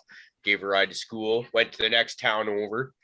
Went to a dispensary. Bought an 1/8 of weed that I wasn't completely disgusted with. I was like, they had some Mac 1 there, right? And so I was like, fuck, well, let's try it. I've heard about Mac 1. There's a different Mac cross in the area that I like, so let's give her a go. Open it up. Doesn't have all the crystals knocked off it completely, it's looking decent, a bit of a smell, but nothing special. I got high. I got nice and high. Now, if it wasn't like $43 an 1/8, I probably would have been like totally happy with it. If let's knock the prices down there, Dispos. It's Well, to be you still fair, got to make a little have bit you more grown Mac realistic. 1? $43 an 1/8 after taxes is just fucking nuts. That one takes fucking like 10 times the amount of fucking veg than any other plant I've ever grown now. So I understand why they'd charge more for it than an average strain. Okay, that's That's a fair point, but it's not any more expensive than pretty much anything else they were selling, right? That was Yeah, kind then of a that's standard bad on price. that. Yeah, that's terrible on So that. it's like you take like whatever fucking donkey piss the shit strain right beside that, and Mac won this legendary strain that's been all the rage the last couple of years, and it's like let's same price. Let's see, like it's a joke. I fucking love that strain though, man. I'll keep it in my garden for a while, I'm sure. Well, and I reached out to Dave's not here a while ago. I just like saying, hey, is there any chance I could get a pack of those? And I'm thinking like this is definitely not going to be no $100 pack of seeds. I'm going to pay through the nose for these. And he's No, it's like, not a pack. well, It's a cut. You're not going to get a pack. the Mac one to our eyes though. Oh, you're saying that? Oh, okay. RJ's been doing right Yep, because I've seen them auction those, but he returns the message to me. He's like, yeah, the last pack went for $700 a pack, and I'm like, what the fuck? yeah. I'm like, I'm gonna have to chew on that one for a little bit longer before I even consider that. I'm sorry. I am spoiled, but I will never ever pay that much for seeds ever. Fuck that. There's no. I can't afford it. There's no strain out there worth that. I don't care what you fucking say. I can get close to fucking fire, to something else with, a tenth of that fucking cost. So fuck you with that. I'll smoke reg. I'll grow reg seeds out of like brickweed. I hate the auctions. I hate the auctions entirely. I think that's the worst thing for the community. You're pushing everything out of the reach of everybody. You know what I mean? Your costs don't go up to produce the seeds. Why do you need to get more for them? That's my problem with auctions. I hate it. Well, supply and demand. I still hate it. That's not helping. That's a personal beef, but you can see they're enterprising. The poor people never get those seeds, and that sucks. It does, but that's what makes them so special. Yeah, I know, but that doesn't make it right. But what I'm saying is that they're not special. That's what I'm saying. They're not that special. They're not. Take it from somebody who's popped hundreds of seeds. They're not that fucking special. I would rather go through my fucking bag seeds that I've collected than pay $700 for any fucking seeds out there of any cross ever made. What about there though that want something specifically and they will pay for that? But that's not guaranteed. You may not care. What about the cuts? It's not. But the only thing that's guaranteed would be a cut. That's a different story. But a seed, it's a gamble anyway. As you don't even know if you're gonna, Yep. It could be something totally different. Because 90% or maybe higher of what goes and sells nowadays, they're all F1s anyway. This is just F1 testers, really. And so you start really getting down to the generations, and you're not stabilizing shit. So it could be all over the place. You're just going off of these are two strains we smashed together, and that's all we're doing nowadays, selling F1s. I mean, with a good enough name, you'll actually attract my attention, That's the only thing people have to go by is the name that you give them. There's no information else you can give them because you're only at the F1 stage. There's no information you can really give them. Got a couple on the go that are at the F2s that I want to bring to F3, F4, and just because to be honest, when I first started buying seeds, I thought every strain that you got was a developed strain. I had no idea people were actually just taking A and B and putting them together.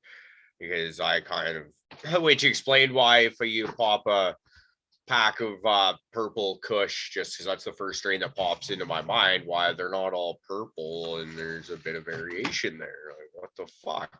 you know, man. Not to necessarily knock the shit that people are putting out. Like, let's face it, there's a lot of really good shit getting out there. But I like the idea of trying to actually right now, like I've mentioned, I got that really purple cut off a buddy that says it's a Kush, but I doubt it. I want to take that and I want to make that into something with a certain smell, and I haven't figured out which way I'm going to go with that, but I just know I'm going to work that. And I feel like that's going to be a multi-generational thing. It's going to be worth taking it to fucking maybe an F4 or 5 to really lock that in. When you do that, that's going to make you in the top 1% of the breeders automatically. I'm not saying there's not breeders out there doing it, but I'm seeing the majority of breeders I see out there are putting 1 or 2 males in a room of 40 hype females and selling fucking 1 million F1 seeds to everybody who'll buy them. Well, don't get me wrong, Spartan. There'll be plenty of that coming out of my closet too. But that's basically like if you got your focused project, right? Where say you've got tent space for a dozen plants, and you're like, you got your reasoning for say for 3 or 4 of those crosses that you got in there, right? And you're just like, well, but that's empty tent space. You might as well throw something in there too and just like see what happens kind of thing. It's Yeah, you kind should of- throw your F1s in there so that you can make F2s. You know, fill the space with a project. Like you said, you got a lifelong project. Keep that in that space. Yeah. You know what I'm saying? Put more of that in there, and then you're going to be fucking leaps and bounds above everybody else. Don't do what everybody else is doing. You're not going to stand out. We're hoping to get something good out of those the white wedding. Why do I always call it white wedding? Maybe I should have actually. That's probably already taken, I would imagine though. But the white widow. You can stay away from that. You'll get copyright for that. Yeah, the it's song. it's the white widow to wedding cake cross or vice versa that I did. Oh, that's a good Popped idea. a bunch Yeah, of those and they're nice and fucking healthy looking. Just threw those in dirt the other day. They're coming up out of the soil looking all nice and just like, let's get into this kind of shit. Fun fact on that wedding cake, I can smoke it, but when I'm in a room like at work, we used to grow it. It was one of the worst allergic reactions I've had. Is like I had to wear a mask in there or I wasn't gonna be, I'd be sneezing all over the plants. Like something in that wedding cake pheno that was just, my nose was not liking. That's the new Spartan resin glistening off of those crystally. a little extra resin, yeah. Yeah, it's just terp sauce is what that is. Don't worry about that. Yeah, don't worry about microbial tests. We'll be good. We got this. Or just when you cut down your batch testing, we'll just cut around this batch right here. Don't send this stuff in, guys. Cut that side of the aisle. That's just trim right there. We're good. That's trim. No, man, I think you I'd look love to hear lost. people saying they want to breed though. I love that because you don't see anybody. I mean, if there's anybody out there doing F3s, F4s, F5s, that's what I would lead with as a breeder. Be like, check this out. I got some F5s. Who else is going to offer you that? And I can tell you there's, 3 phenos, or I can tell you there's 2 phenos, and it's going to be either this or this. And you throw 100 seeds down, you get that or that. That's fucking awesome. If you could go to like our vegetables, when we go to the store and buy a whatever variety of cucumber and it grows just like on the picture, how amazing would that be? How many times have you grown a seed pack where you saw the literature, the web page, and it shows a picture? Does it come out like that every time? Not in my experience, it doesn't. No. That brings me up to those like imperfect dinner meals that they send you in the recipe, and they're like, oh, it's easy to do in 15 minutes. It comes out just like this. No, it does not. Yeah. I've just seen like posts on social media. It's like, this was what it's supposed to look like, and this is what I made. I love those fucking things. I die laughing.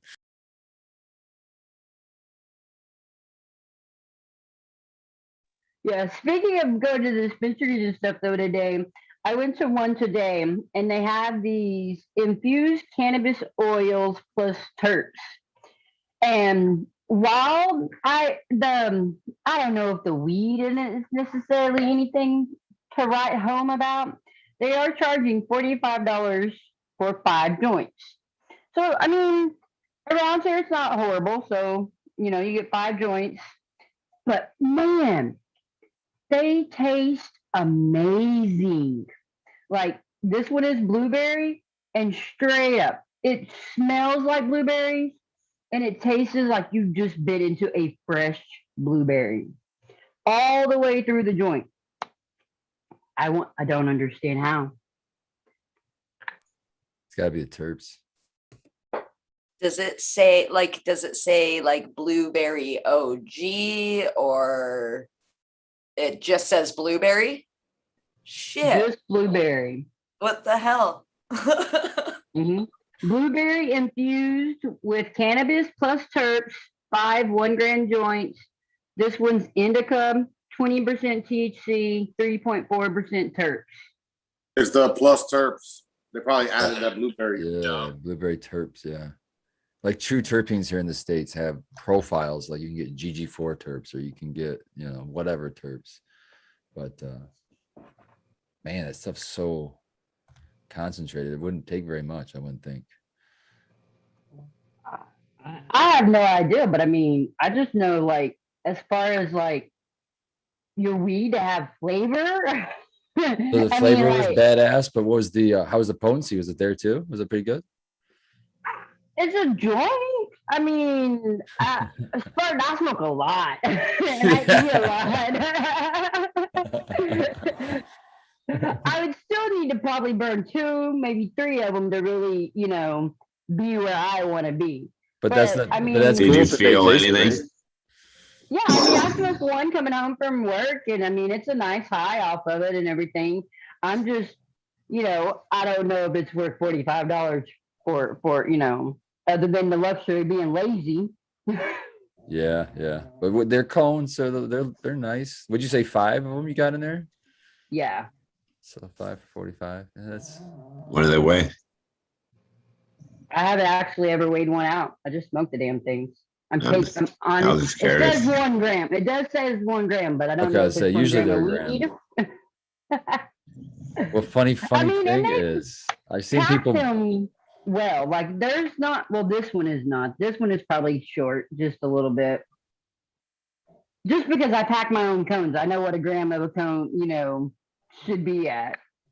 But yeah, they probably shorted me just a smidge because Usually it's really, it's usually acceptable to be the 0.1, so you'll see a lot of 0.9s. yeah. But they burn super slow. Like, I mean, my 15-minute drive home, I mean, the whole thing, it'll burn the entire way home. So it's not, you know, I guess that's not too bad there. Hey, if they taste great, that's not bad. If you got to smoke 3 of them, fuck it, as long as they taste good. I've smoked worse, that's for sure. I'm sure I have too. You're mellow tonight. Huh? Same here.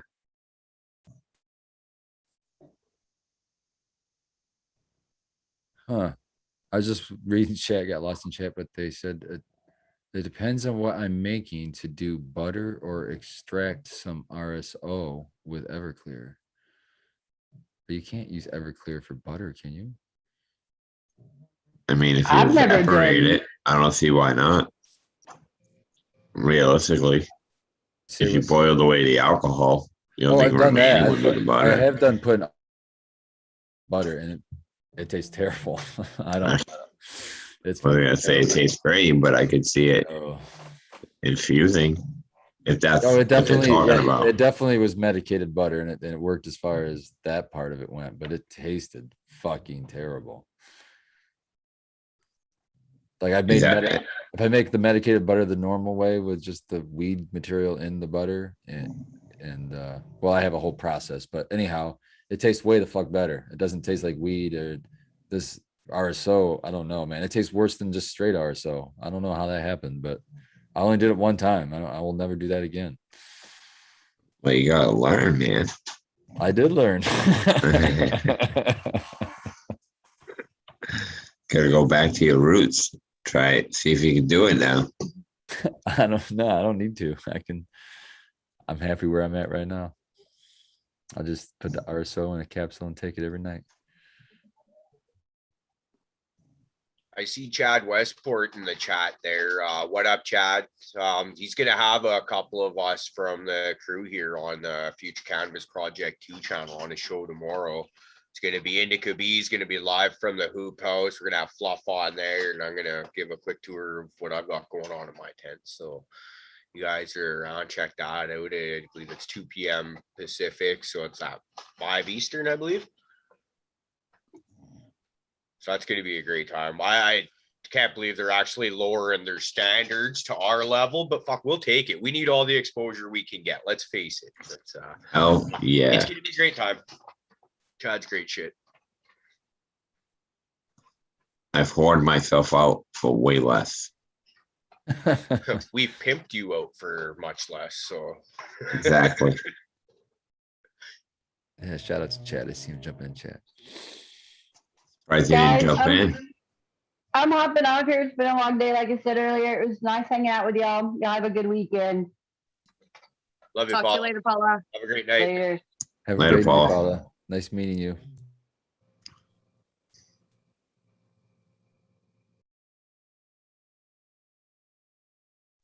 Yeah, that's what's up. I'm agreeing with Ziggy's Garden. It says after you've been taking too long enough, you got to abandon the edibles and just go straight to the capsules.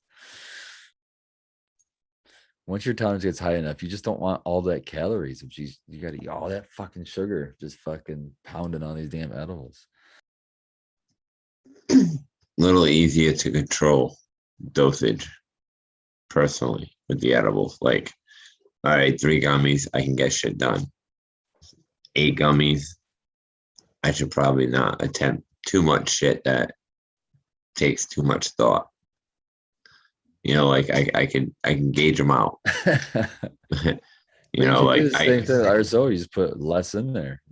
Yeah, but they give it to me, so I'm asking somebody to kind of bust their balls by putting 1/4 gram in each capsule and blah blah blah, which he don't mind, but it's still, you know, he just gave me these particular ones, and yeah, when I took the 1/2 gram one, I was wrecked because originally he gave me a pile for my mother-in-law, and we were going with what you and Grigonis talking about, just get the gram in or even at 1/4 of a shot, you know. And so we were starting off low, and I had a lot of those, so I was able to, you know, take one of those during the day, and I had a few 1/2 gram ones that freaking when she built up the tolerance, I could possibly slam 1/2 gram into her, but ended up later on, you know, afterwards taking those, and I realized. So he's giving them to you as the capsule already pre-dosed is how you. Yes.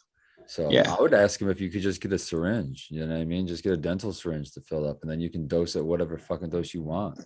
That's how I usually do. Like I got one right here. Yeah, that's how I do too. I like these big 5 grams, but for myself, Yes. but these little 1 gram ones are good too. And that's what I would do for you, because look at all there's got the lines on there, so you can either go by visual or you can weigh. I like to weigh it the most, but it is pretty accurate. These lines are pretty damn accurate. By visual, I don't weigh mine.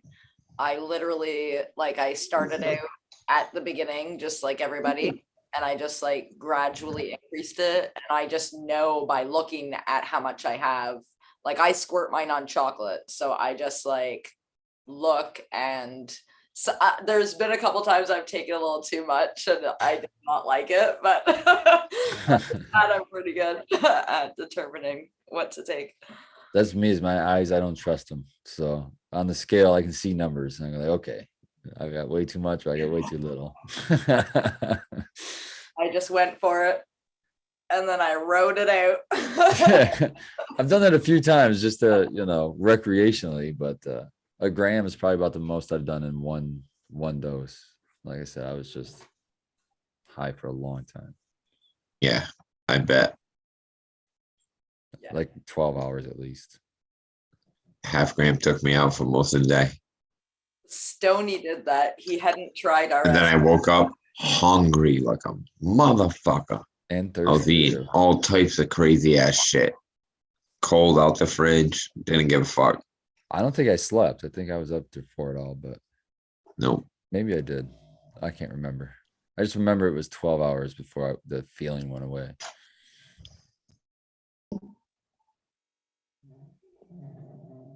It does linger, actually.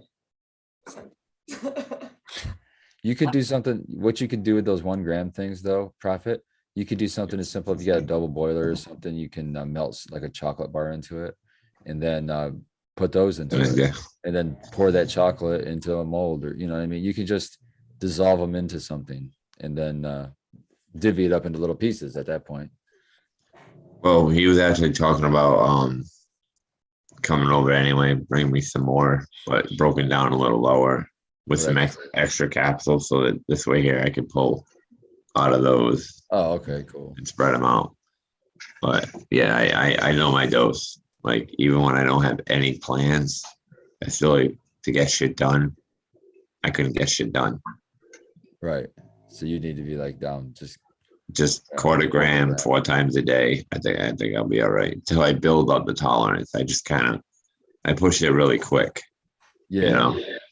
Your tolerance will jump up pretty quick too if you keep doing that though. But I tend to say once you find the dose, like you said, it's a 1/4 gram.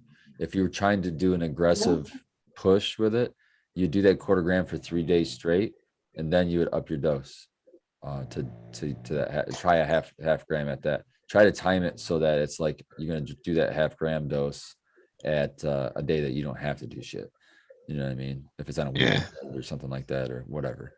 But that just do 1/4 gram, next day 1/4 gram, next day 1/4 gram, and then try to up it. You don't have to go all the way up to a half gram if you're not comfortable with it, but up it from the 1/4 gram and see how you feel. And if you feel fine, then do that for the next 3 days. And then try to up it again. Just keep doing it every 3 days. But if you don't feel okay, you obviously ramp it back. Try to find out what you can get. But your tolerance every 3 days should increase a little bit. That's how I got to. I mean, I can eat a bunch right now and I'll be fine. I'll just be high for longer periods. Yeah, it's just the shit I'm doing nowadays. A lot of running around, painting, shit like that, outdoor, indoor. So it's like I don't want to be too groggy. You know what I'm saying? So I'm caffeine helps a lot too. Like it doesn't help like when those shot espressos, man. Okay. That's for me. Like I drink a Monster and I was like, I'm done. I'm good. It goes away. I drink like 3 of those motherfuckers. Okay, I don't drink that many. Oh yeah, while drinking coffee on the way in to go buy some. So yeah.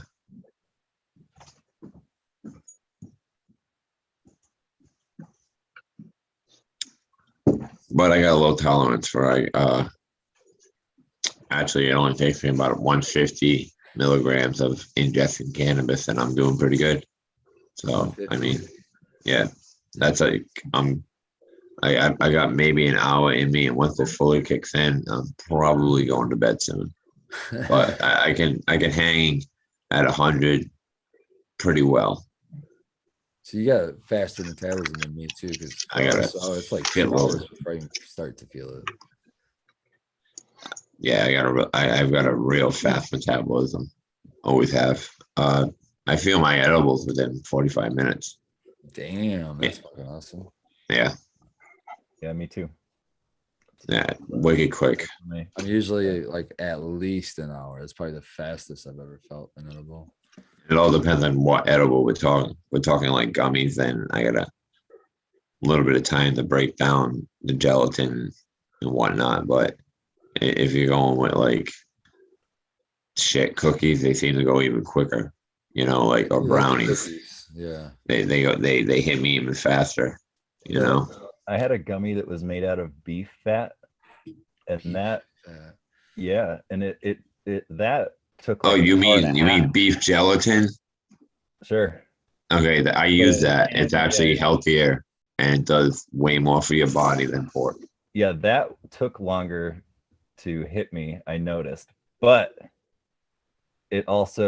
I felt like it also lasted longer. Does that make sense? Like it had a longer onset time, but then it longer duration. Yeah, exactly.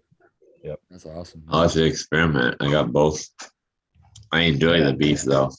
The beef is really good.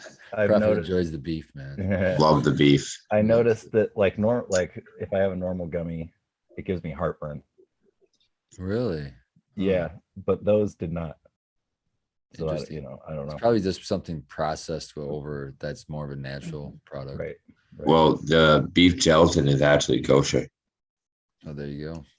So it's put through some fairly vigorous testing and blessing and whatnot.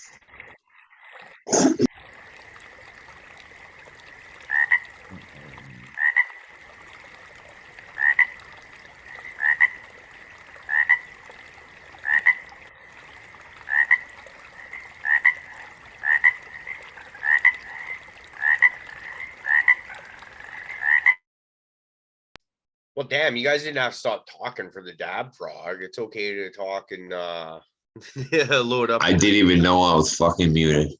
I was just loading up my grinder. Where did I leave off? Did I tell you I can whip out a bag of it? No, you were saying how much you love beef last week. Oh, okay. Yeah, no, I got a bag of the beef gelatin. I can read off the health benefits. He loves that beef bologna, you know what I'm saying? You wouldn't believe it, dude. When like I read the the benefits to beef gelatin. And Let's hear it, man. You keep teasing us. Let's hear it, man. Well, maybe I am just a tease. Okay, well, that's not your reputation, bro. Just the tip, huh, Prophet? Just like that, huh? I see how it is. We'll find someone that'll go all the way in for us. And not bitch about it.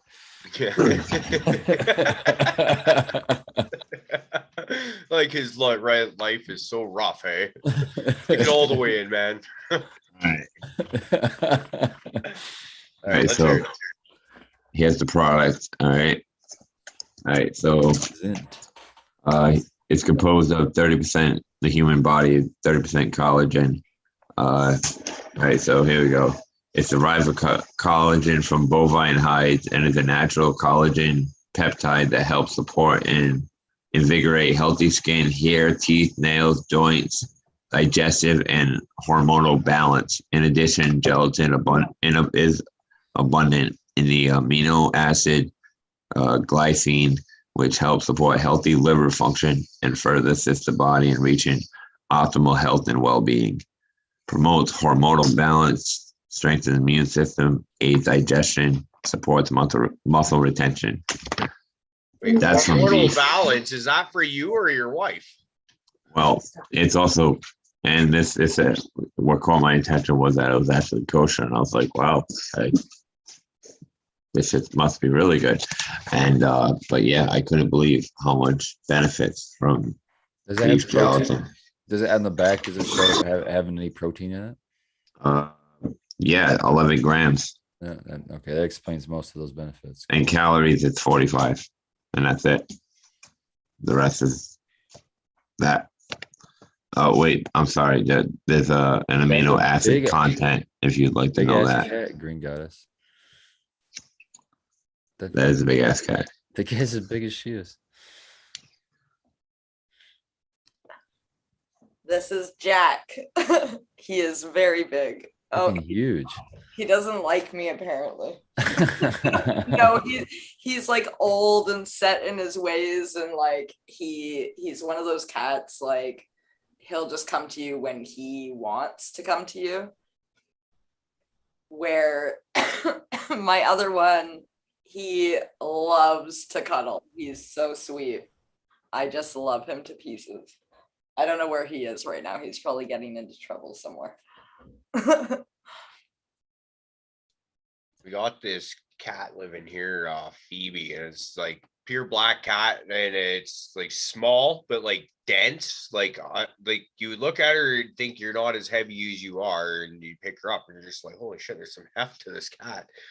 But it's just like you can't get her to stop taking the lovin's. Like you could sit there and pet her and pet her and pet her and pet her, and you know, usually cats will go away after a minute or so. No, this cat's gonna sit there and like you're gonna wear your hand out before she says no. It's pretty cool. It's just like every time I see her coming into the house, I get that song, love me, say that, coming singing through my head, because it's just like it's just like the neatest thing. Doesn't have that fuck you attitude that most cats have. That is amazing. That's very dog-like of her. We actually just got a cat yesterday. That was pretty cool. You just saved a cat yesterday? Well, no, we let some friends move in, and ironically, the cat that they have, I gave to them. He used to call it Basement Kitty. She lived in my grow area downstairs for a while, and she was kind of homeless, so I gave her an area, and then I gave it to them, and now they kind of need a spot. We got an extra room for them for the time being. Let them in, and now the cat I actually originally took in, gave to these people, are now living here, and the cat's back. So the cat is part of my life. The cat came back. I fucking love that cat.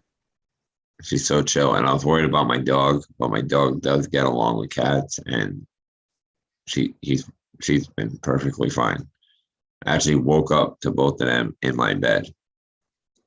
I was like, all right, is there enough bitches in this fucking bed already? Don't you know what's yours is not yours?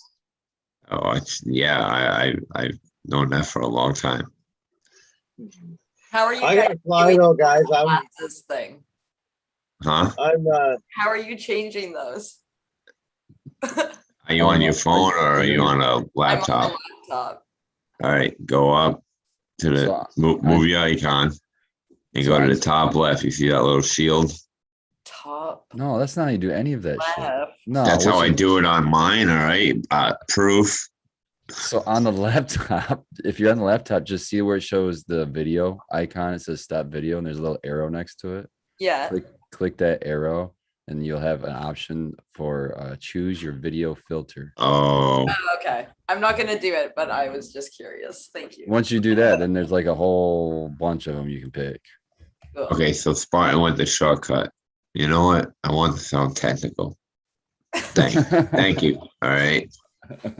But no, really, thanks for that, because that shit got annoying. I'd be going through that and then to the settings and then down and around. It's I like, was wondering what that. I was like, man, that's gonna take forever to go that way. that's why sometimes you'll sit here and see me staring because I'm trying to fucking figure out where I'm at. Like, all right, there. That's hilarious. That's what's going on. And then all of a sudden my shit turns on. Yeah, Dude, you're a patient motherfucker.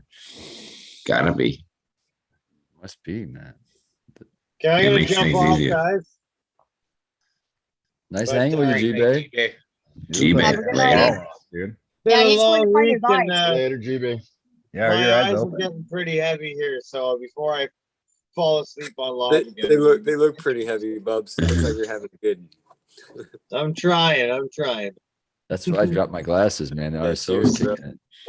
I love That's you so why I much, wear these. especially, you know, everyone in chat, all you guys, man. Thanks again for having me on, and fuck yeah, I'll be in touch with all you. Later, G-Bay. Take Cheers, care, buddy. man. Dude, fucking cool shirt. I fucking went bowling today.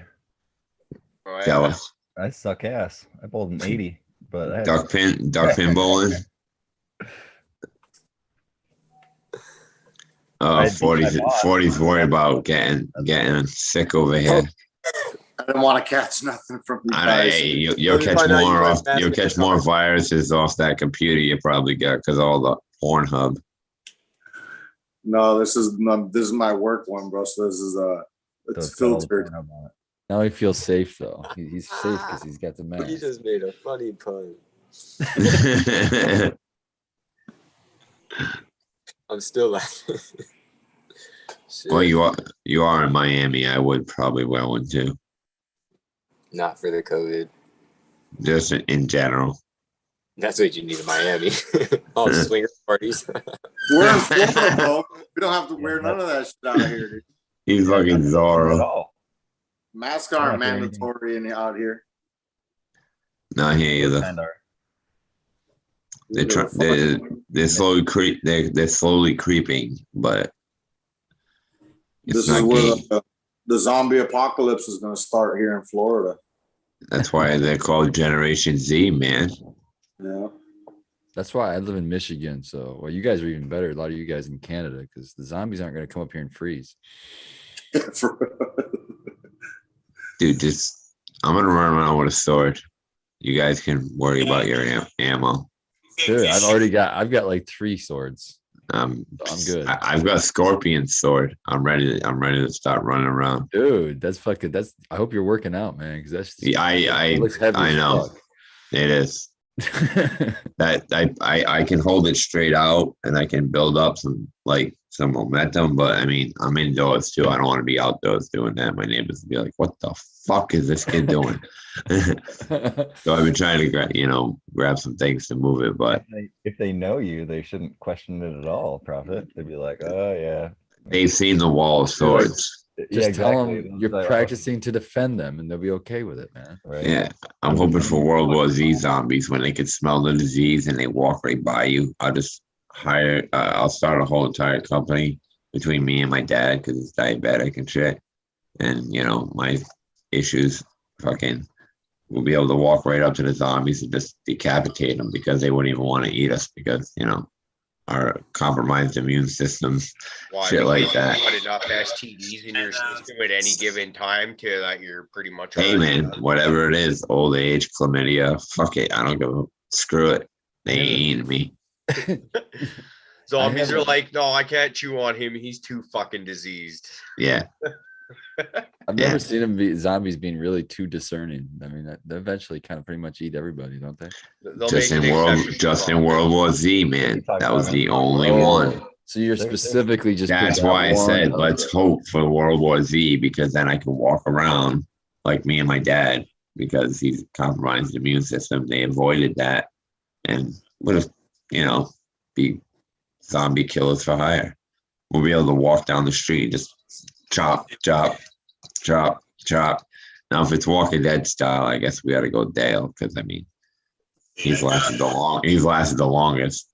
But where are the zombies coming from though? Like, is there a never-ending supply, or are you putting yourself out of business every kill?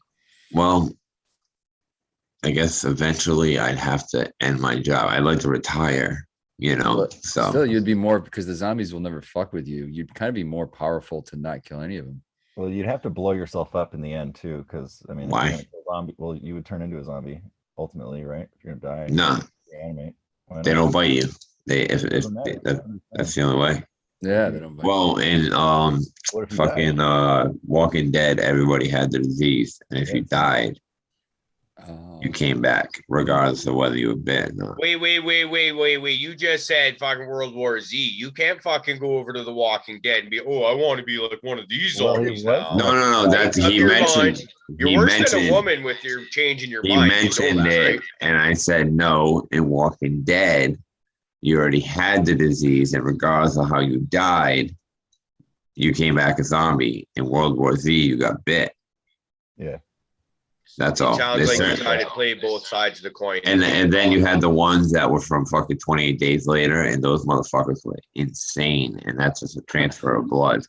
Like, it all depends on what zombie you get. The original, zombies just staggered. You know what I'm saying? And they really weren't even, they didn't even want brains, believe it or not. It was like the next one after that. Oh, yeah, that's right. Yeah, the original Night of the Living Dead, I believe. They weren't after brains. I weren't quite sure what they were after. I watched it once, but yeah, it was the second one they started after bringing this whole brain situation into the whole aspect. I like my favorite is Return of the Living Dead, which is not a fucking George A. Romero movie at all, right? Like the one in the 80s. It's got like a fucking punk rock soundtrack. It's awesome. But in that, the fucking zombies, it's like from some nuclear fucking smoke, right? It comes down like acid rain, fucking reanimates all the dead. And they are in pain, and the only thing that fucking satisfies their pain is fucking brains. So that's why they eat brains. That's why the zombies eat brains, is because they're in agonizing pain, and the only thing that fucking cures it is brains. They've come out with a lot of zombie movies lately. I think that the fact that certain people can be so knowledgeable on the different kinds of these mythical creatures is a good sign that you have too much time on your hands, Prophet.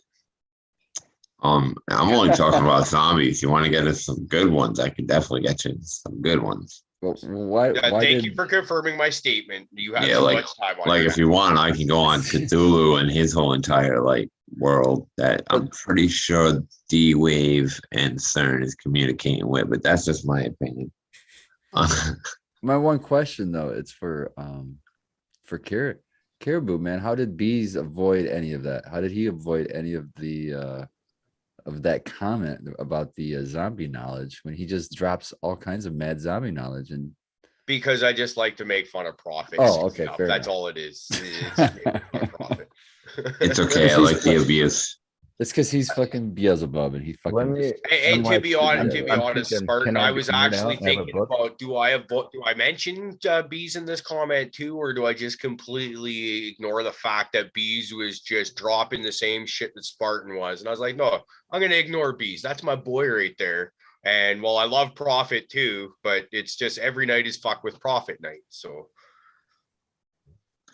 well, Glad I keep the can be here. tradition alive. I Yeah, respect yeah. it. I'm not trying profit. I'm just. Yeah. You don't I was have talking to. shit about my Blue Jays the other night, okay? Hey, how you guys doing? I think you won, right? No, you didn't. It's not good. No. I Did the heard. Yankees Well, win? we won tonight, but Oh, good. I don't know. I wasn't following the Yankees. I know my team won. I Oh. know that you guys are above us in the standings, and so I'm trying to end this conversation so I can not talk about it anymore. But yeah, no, you guys are above us. Oh, okay. And it's not you guys. It's my dad. I don't give a fuck. I just find it funny. Oh, it's okay. It's all good fun. I love it. I can go downstairs and be like, "Hey, Caribou said your team is a bunch of bitch ass motherfuckers and blah blah blah blah," and then he'll come back with something if he's in the lead, and I can come back and tell you before the show starts. And sometimes Yeah, it but puts you- here's the thing. His team, like I said, like the Yankees are in the playoffs. My team's got a couple of games and they've got to win those, and a couple teams got to lose and shit like that. I'm not in a very good position to be talking shit right now, like at all. The person in the best position is Prophet because he's laughing his balls off either way, no matter the outcome. Yeah. Why he's just stirring the pot and loving it. Fuck yeah. I'm devil's Best advocate spot. is so fun. I even make up shit that you say that you said about him, and I do the same thing about you. I'll be like, just why not? And he says That your actually bullpen is sounds like fucking something I shit would too. He said your bullpen is shit. You bitches can only afford one fucking team for the whole country. That's why we're extra special. Yeah, yeah. The thing about that is, though, is like, okay, so you look at a town like, say, New York, and I'm not even talking about the Yankees specifically, but they got two baseball teams, right? And you look at Chicago, once again, two baseball teams, LA, two baseball teams. And then you get fans that are like disappointed that the other team from their town fucking won and theirs didn't.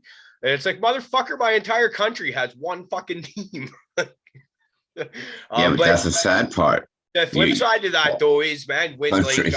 when the Raptors won the NBA championship a couple of years ago, man, they had an entire country standing behind them because it was big, right? First time the Raptors, a Canadian team, had won the NBA championships. When the Blue Jays get hot, it's the same thing. You got the entire country stands behind you. It's a little different when in hockey, because we've got like 6 or 8 hockey teams or something like that, right? And everybody's got their favorites. When you got the last Canadian team in the playoffs, right? And they're, holy shit, they might make it to the quarterfinals this time. Then, you know, they might, people will start banning for the other teams. But for the most part, it's like, oh, I'm a Canadians fan. Yeah, fuck the Canucks kind of shit, you know?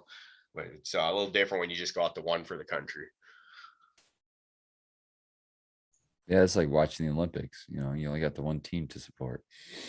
That special one. Actually, the Olympics are a lot of fun to watch. There was I fucking love not watching. this I watch summer. sports. Yeah, I watch sports I never watch when I watch the Olympics because Yep. I don't know. I just like watching the Olympics. It's stuff that I never honestly considered much of a sport. And like, not to be rude, but like badminton, I didn't consider that much of a sport. That's something you do in the summertime when you're drunk with your friends or whatever, right? But you actually get into watching badminton in the Olympics and you're like, okay, yeah, like okay, this is good stuff. Because I sat there and watched the Olympics for 2 weeks, not this summer, the previous summer Olympics. Like, this is good shit. Kayaking, fuck, who would have thunk it? Oh yeah, the fucking kayaking in the water, like down raging waters and shit. Some of that stuff, like fuck yeah, this is cool. Yeah, Or the snow sports are really fucking cool. When they're flying down the mountains. Yeah. No, it's good stuff. Or World Juniors is another good sports tournament that I love. I'm not an NHL fan. I haven't really watched that kind of hockey for years, but every year I try and watch the World Juniors or at least some of it because like that's some fucking good quality sports going on there. What's going on, DP? How you doing, brother? No, just crazy night over here at the shop, but get to sit here and listen to y'all in the background, so it's great. Fantastic. You're our big. We're your I biggest like fan. the what's that one where they snow or they're on the skis and they shoot? I can't remember the name of that one. They have like target Oh, the shooting. big long jump. Yeah, No, they do all sorts of crazy Luge. shit. It's like You I mean think it's the like luge? I think they do like 3 things. It's like some kind of a Yeah, triathlon, but yeah, they'll do a ski thing, then they'll fucking have to stop and then hit a Oh, the target. crossbow. Yeah. Yeah. crazy ass fucking- targets and shit. And then like they have to cross country ski for like 3 miles and shit. It's crazy. I So it's think like those. endurance and accuracy, and I like that one. I like in the Winter Olympics, you see a little bit more stuff that you want to see ordinarily. You know what I mean? I remember when they did like the real little skis. Can't remember what those were called. Those are cool as fuck though. I don't think I saw that. That'd be fun. I want to know what asshole started the That might be- triathlon. Not the Olympics. I got an idea. You know what we're gonna do? We're gonna take these bow and arrows, put them on our back. We're gonna go ski our asses off cross country, and then we got targets set up. We're gonna shoot that shit after you're exhausted. Right. Then you gotta go travel further, and I think you have to do one more thing, or that might be the finish. So when the Olympics were in Salt Lake City, fucking our school took kids to some events, right? And this event we're talking about is one that they fucking took kids to. And everybody that got to go to that one fucking did nothing but complain when they got back. They're like, it was the fucking worst event to take us to. We couldn't see shit. Like, you see where they leave, they ski away. And then you don't like, you're just standing out in the fucking cold. And then you hear pop, pop, pop, like whatever the little 22 rounds go plink, plink, plink, plink. And then they, and they fucking ski back. And it's like, oh, like, can we leave? Can we get back on the fucking bus? What kind of camp did you go to, you poor bastard? No, it was the Olympics, dude. What are you talking about? Oh, I thought you were talking about a Cape Bears. No, like the Winter Olympics. Oh. When they came to Salt Lake City. It makes sense because they'll fucking drop the kids off for this room where nobody's fucking gonna Right? watch. Yeah, Like, yeah, we'll send the kids there. Anything's exciting after that. He's gonna have the best day after that. Then on TV, you're seeing a crowd like, oh, there's a lot of people watching this.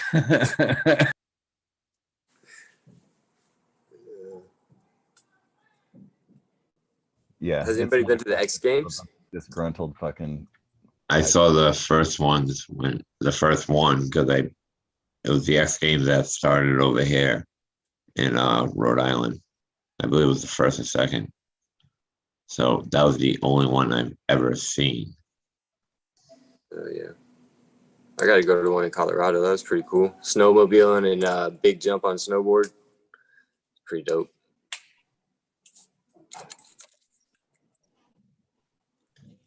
No snow. Yes, Say what? Someone say my name. someone did. Who was it? I want to say 40, but I could be wrong. 40. It happened too quick. Yeah, I said jet skis in Miami. Decent. Blue Angel. I'm on a. Are you winning? I'm on a bean auction. I want to share with Spartan this $1,100 pack of bean. No, I'm just kidding. He's paying that 700. Nah, it's not even like that, dude. These are $20 packs of beans and shit. There's like 30 people on this site. I tell you which one it is, but then you guys come on here and start stealing on my fucking deals. I got more than enough to last me a while. I told You've Dave. been at it, huh? 40. I told Dave. Dave's in there right now, freaking. He sniped me last week and shit. I was like, "How I invite you on here, dude?" And then you sniped me at this freaking last minute. You On should these have known. Funny, actually. some raw genetics and shit was like $60 or something, like a 10 pack. So that's like whole. Asked to buy a clone from him. It's all right. Yeah, no, I know, dude. And for me, dude, I can't do much with those anyways. Dude. They're gonna sit around until we pass this petition going around. Dude, right how's now. that looking? How's that looking? I keep reading. They're not fucking saying good things. There's a lot of money behind it, dude. So I think the right people are pushing it. A lot of people think a lot of these big medical places aren't for it, but they are, dude. They want the recreational patient. They're only hitting a third of the person right now. They need to hit, 75% of the population, not freaking 30%. Right. So I it's South Florida, man. The rest of the Florida, we all know it's a square state. It's South Florida that fucks it up for everybody. They can't get their head on right. I think it's big money, man. Why do they Yeah. want, you know? What's True. is there home grow attached to that or no? Yeah, so that's the petition going now is for the home grow. But do is that it? Just home grow, or is there a bunch of other bullshit attached to it? I think it's just a home grow petition. Okay. You know, but nine per adult and then 18 per household. True Leaf just bought out a Healthy Harvest or Harvest House or something it's called. So they're now officially the largest distributor in the U.S. and it makes them pretty much the largest in the world. So crazy enough. Yeah. What you got there, bro? Marble? It's gonna be a race to the bottom. Yeah. Yeah. Jungle Boys is setting up out here. They already got plants and flower. They said they're gonna drop 5 locations and their grow, which I believe I think their grow is down here in the agriculture zone where I'm at. You know, and if it is, it's 15 minutes from here, but that's where no one's allowed anyways. You know, that's where Curaleaf is. And a lot of the hemp guys are down there also. The Florida hemp guys, at least. Curaleaf's pretty big too, aren't they down there? They're just a little bit big in general. The Curaleaf story was crazy enough, man, because that was from Costa Farms, is one of the first agriculture people that had qualified for the licensing because of their 30-year agriculture license, which was one of the requirements. Restrictions ever, man. It excluded freaking everybody. Yeah. You know? Obviously, the good old boy club was reigning supreme there. The few farmers that have been farming for 30 years don't have the money to freaking set that up. If not, they wouldn't have been farming for 30 years. Right. You know? Shit. So Costa set that infrastructure up and then sold it to Curaleaf as one of the first 5 licenses. So they made out like a bandit. Oh, but Jesus. So they're first to market and they just fucking put their whole fucking chain and made it. But Costa realized that they're better off to sticking what they do because they sell all the ornamental plants to Home Depot coast to coast. Oh, sweet. So when they'll pack up one of these trucks over here with the flowers still closed up, and their logistics department will be like, all right, it'll be in New York in 4 days. We need those flowers to open 2 days after that when they're on the shelves for the stores. You know, so that's a machine, dude. Yeah. But what you got there, Caribou? Got myself an orange gasm clone. Look at the roots on this bad bitch. I love it. And, super clean and white. Yeah, look at that. Well, I've always been the use the peat puffs kind of person for clones, right? And then when I started getting all my new gear because I was, going tents, LEDs, all that shit, I was like, you know what, I'm gonna buy a turbo cloner and just try it out and see how it goes. And that's fun. It goes. Absolutely. That's amazing. I've got some so like in dirt there, I got a couple more orange gasm clones, some lemon Jeffrey, a lemon berry, and then a few of my crosses, a meathead and a spider girl in there. And I'm gonna try those in dirt, and then just for shits and giggles, I'm gonna grow these ones in cocoa. I've never tried cocoa before. I bought some with the intentions of trying that for the Solo Cup Challenge last year, but that's kind of just as my life started getting all haywire. So it's like Solo Cup Challenge over for me. So it's just the organics is a little bit messy for how small my living area is. It's like when you get the fungus gnats going on in your bedroom, it's one thing to have them getting stuck to your fly strips inside the tent. It's completely another when you could hang up probably half a dozen fly strips in your bedroom. It's just the girlfriend puts the fucking kibosh down. So we're just trying to clean it up. And then as I've said before, my organic skills, I'm not comfortable enough to be in good enough quite yet to be pulling a consistent crop every time. I'm more of that every second crop, or I'll get one and then it'll be every other one after that, because it just I haven't figured out the amendments and stuff. So we're gonna do this, and I'll once we get rid of all the fungus gnats altogether, I'll try and just have like one no-till pot kind of thing, a good size one where I'll just take a plant, maybe it'll even be an auto flower or something like that, and I'll just start figuring out the amendment timing and stuff like that, because I've had some pretty bad deficiency problems in the past from fucking up on that. So, but anyways, I just thought y'all like to see that. Like that's fuck, she's looking good. Yeah, for sure. You should be proud. That's awesome. And they're very white. I agree with whoever said they were super white. Yeah, I'm thinking of I've got a couple extras here, and I'd like to pass those on to Uncle Rick, because I know he's been wanting to get his hands on some Irie strains, and specifically the Orange Gasm, for a while. So even if you were just to grow these into mothers and make those into clones. Right. Yep. Kind of thing. What are you going to feed them in the cocoa? Say again that? What do you plan on feeding them in the cocoa? Okay. So I before I tried switching to organics about a year and a half ago, I used to use this line called High Output Garden by Innovating Plant Products. It's a Canadian line, and that's what like that was the first real aha moment where you notice instant results when you change, because I use this company called Plant Prod, which is just a basic general fucking gardening stuff. So some of y'all might know what that is. And I was like, I used that for a year, and I'm like, I'm still only getting like 1.25 ounces per plant. Like I should be able to, I feel like I should be able to do better than this, you know? And then the lady handed me those 3 bottles, you know, just like it looks like any other hydro newt. You got your green, purple, and pink. And I started using those, and it was like instantly, like the plants were greener, they're growing faster, they're fuller. And I was like, oh, okay. So it's a line that I know I'm comfortable with. And then, like I said, I've got nothing but time to learn my craft and get back to the organics right now. What I need to do is stop paying for cannabis, because it's just, as I say, you go through too much. And then, you know, Paying for cannabis.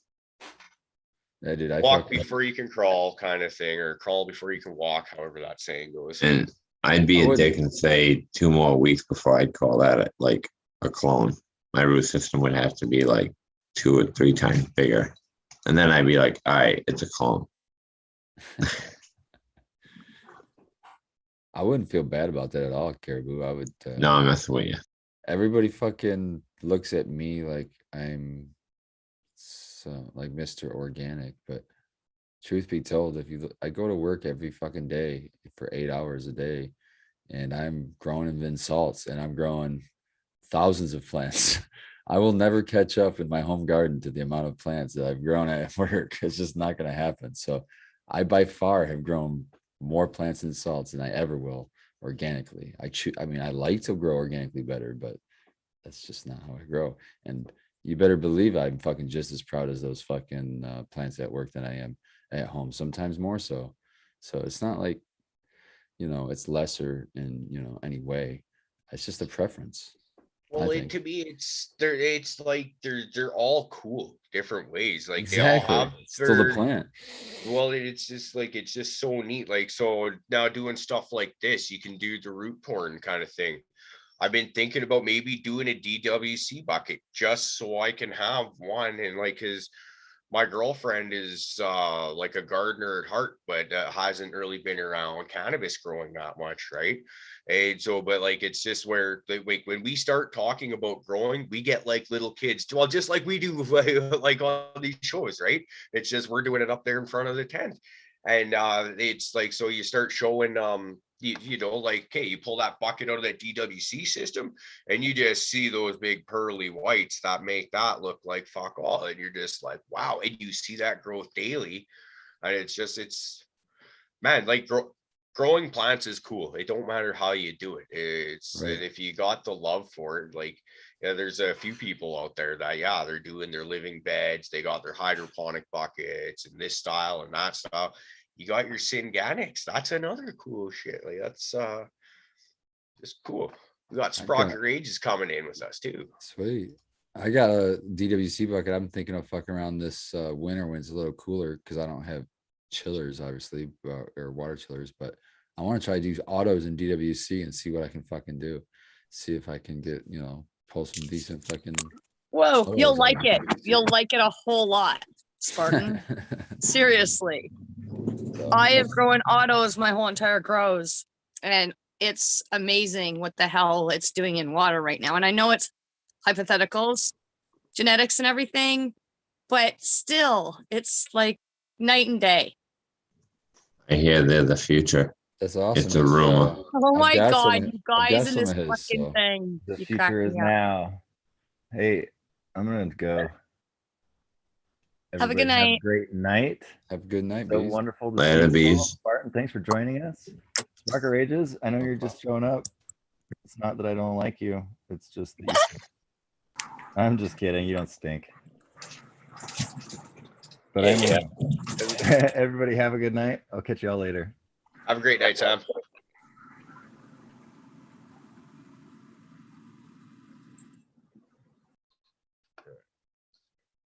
Well, now I get to watch Prophet make out with the dog. At least she's cute, Prophet. Got my attention now. Hey, man. I've got surround sound dogs. I got snores coming from this side and snores coming from behind me. Between the Yeah, both no, of these them. adorable dogs. I get to go walk dogs when I get off work. I love my yard. I love those dogs. We've Yeah. been talking about getting into a new place, a bigger place for a while. And then like the place we had our eye on looks like that's not gonna pan out. But another encouragement is we might have a line on a pit bull puppy if we can get into a new place. There's the in-laws, they got themselves a puppy from a community a few hours away. But they end up having a couple birth defects, like domed head, and its eyes kind of point off to the sides instead of straight ahead. And so the lady was like, well, I'm sorry, like offered a refund, right? And so the mother-in-law was just like, no, just like, like I just give me another puppy, like should I want one later on down the road. And so and she's like, well, we're not looking to get another one anytime soon, so you guys get in another place. This one, and they just had a batch. So the puppy the in-laws got, it's a blue pitty, just beautiful colors on them. And those ones they just I guess got knocked up again, and they're I just had another batch of puppies, but there's another batch that they're putting together, and they're the pit bulls with like the big fucking massive like cinder block heads. Yeah. The next batch, and I'm just Gatorhead. I like the sounds of that. The one where it's just like you see their mouth open up and you're just like, don't eat me. Even though it just wants to kiss you and lick you all over the face and all that. So that's exciting. My Boris, he's they call him bullies, which is just a American bulldog crossed with a pit, basically. And he's got that big wide fucking head. His chest is just like they walk the way they walk. Yeah. He's It's crazy. He needs to I go seen on a a diet. raccoon in Chicago walk like that. It was wild. I bet it was raccoon in pit somewhere. They got in the wrong trash can one night. I had a brindle American dude, and his head, like she's got a big head, but he was 115, 110 pounds, but his head was like a cinder block, dude. It was insane. Like I wake up in the middle of the night. His head was like an alligator. I swear to God, like his head was so muscled. Like I've never seen a dog. My dog had delts, dude. He would just stand up on the porch, like he had delts, dude. It was insane. This dude wasn't that great of a guy. I used to fight him and stuff like that. Man, the way they work him out and shit's crazy. Well, I did make him a chain harness. That was like the chain was like that thick. He looked like a hellhound. We would walk like 5 miles a day just through the city and shit. He was a big boy. I didn't have to lock my doors. I loved him. But he was a teddy bear. He was a big teddy bear. Unless you were another animal. I'm gonna jump off too, guys. It's getting kind of late, and I need to eat something because I'm starving now. And Have a Thanks. good night. I'll talk to you tomorrow. Yeah, Later. you Have a great night. Have a Take good care, guys. night. What was that, DP? OCB. I find stickers all over the place at the smoke shop, so it's funny. Found this one, some pulsars. It's cool because like the owner doesn't really smoke or anything, you know what I mean? So I get to like talk to him about everything, and he just doesn't have any clue, you know? Funny. So it's cool just watching some of the newer stuff come in and being able to talk and have some repeat customers that come in looking for things, and it's not all just oil burners and roses. That's good. Hey, so that's what, 1, 2. It's like 3. It's mandatory to hire somebody that freaking smokes, bro. I can't imagine an owner not being able to associate with the customer Or the product. I heard like what Come on. the old guy said once. I was like, no. I wasn't even working here yet. I was like, no. Hold on one second. I'm looking for this glass ball, right, where oil would form at the bottom really well. Yeah. We went into one of the we went into a couple different dispensers. The girlfriend wanted a roach clip for the car because, you know, it just makes it a lot easier to pass a joint when you're not smoking weed and driving at the same time, because that's illegal and you'd never do that. But anyways, you go in there and you go into a dispensary, you just kind of look over the product and see what they have. Or just like, well, fuck it, let's get a pack of pre-rolls for the trip home. And you ask the guy behind the counter, just like, you know, which ones do you recommend? And they automatically assume you mean which ones have the highest THC. You know, tell them, no, that's not what I'm looking for. And I say, like, which ones taste the best? I'm looking for terp content. And he gives us this 3-pack. It's got 3 different ones, but they're all in the same cardboard pack. And it gives you on the back of the leak the terp content of each and every one of these. And it's like the one tasted like I was chewing on sawdust. The one was, I don't know, like fucking, just you get where I'm going with this. It's just like, we're like, and this guy like went all into these, like, and gave a pretty good, like, almost like he tried to make it sound like he knew what he was talking about. He convinced me, I guess. Because the other pack that we got that the girlfriend picked out, because she smoked those ones before from buying them at other dispensaries, and she's like, oh, those ones are decent, we're much better. I told her, well, on the ride home, I was like, see, a guy like that, that's where we need someone like DP working there. A guy that actually, you know, goes to work every day, loves his fucking job, and like is just not only knowledgeable, but he's thirsty for knowledge. And not only that, he's eager to teach and help with that. Because I get it. We're, most of us that are on this panel and that are watching this right now, most of us are more knowledgeable with cannabis than the general public out there. That's okay. But like, it's like when it's your job to know about this stuff, like, you should know a little bit, just tiny, please. Is that too much to ask? I agree with you, but I think yes, that's too much to people like ask. us- They're the lowest paid fucking people in the industry usually. They should pay these motherfuckers so they would give a shit. And like, Well, that should be just across the board for everything, not just cannabis industry. That's just happening world, like just that's crazy. what I'm saying is you can't demand Yeah. excellence for fucking $10 an hour. Or I whatever get that, they but at the same time, like, give me a chance to want to, right? Because my record, they're not even allowing me to. But like, it's a joke. Then how is social equity going to work in the state? Like, I'm prime candidate for this shit. You know what I mean? So it's just like, you know, it's just wild. But yeah, I mean, my buddy's like still. I went down to a rally the other day before it got a little off topic and I had to leave. But yeah, it was just about the whole inequality of the social equity system that was supposed to happen here in Illinois. We just had a huge lottery drawing, and 2/3 of everybody that got drawn was tied to corporate cannabis in one way or another. But it was supposed to be a pure social equity drawing.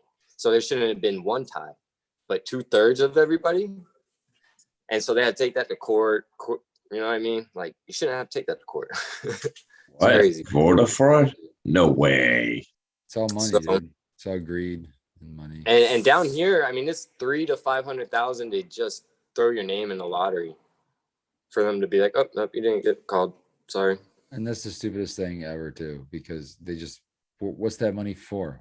What is that money? Where's But that then going? people are just waiting a year, and then they're letting people like Sunnyside and Cresco, and they just let them buy them out. Well, yeah, You know, everybody jumps people are in not with no, getting everybody out. jumps in with no intention of using that license. They just want to sell it to that corporate cannabis person if they get it. Or squeeze as much money as they can out of the community until new regulations come in, and then they'll pop it off to the next person who wants to come in and upgrade. Because that's all they're doing. They're regulating. Which They're is pimping. fine. pimping It's with- fine because the black market, that just pushes everything back to the traditional market. And guess what? The traditional market's going to kick their ass. Yeah, and it's That's just, gonna I mean, happen. at some point, they'll realize, damn, all right, we had it good in Michigan. I mean, you guys really, like, of all the states, you know, y'all had it pretty good, man. You know what I mean? We still do. They haven't changed Yeah, shit yet. you do. Absolutely. And yeah, They're it's, trying to make it worse, but we're going to fight it all the way. I love that how proactive y'all are.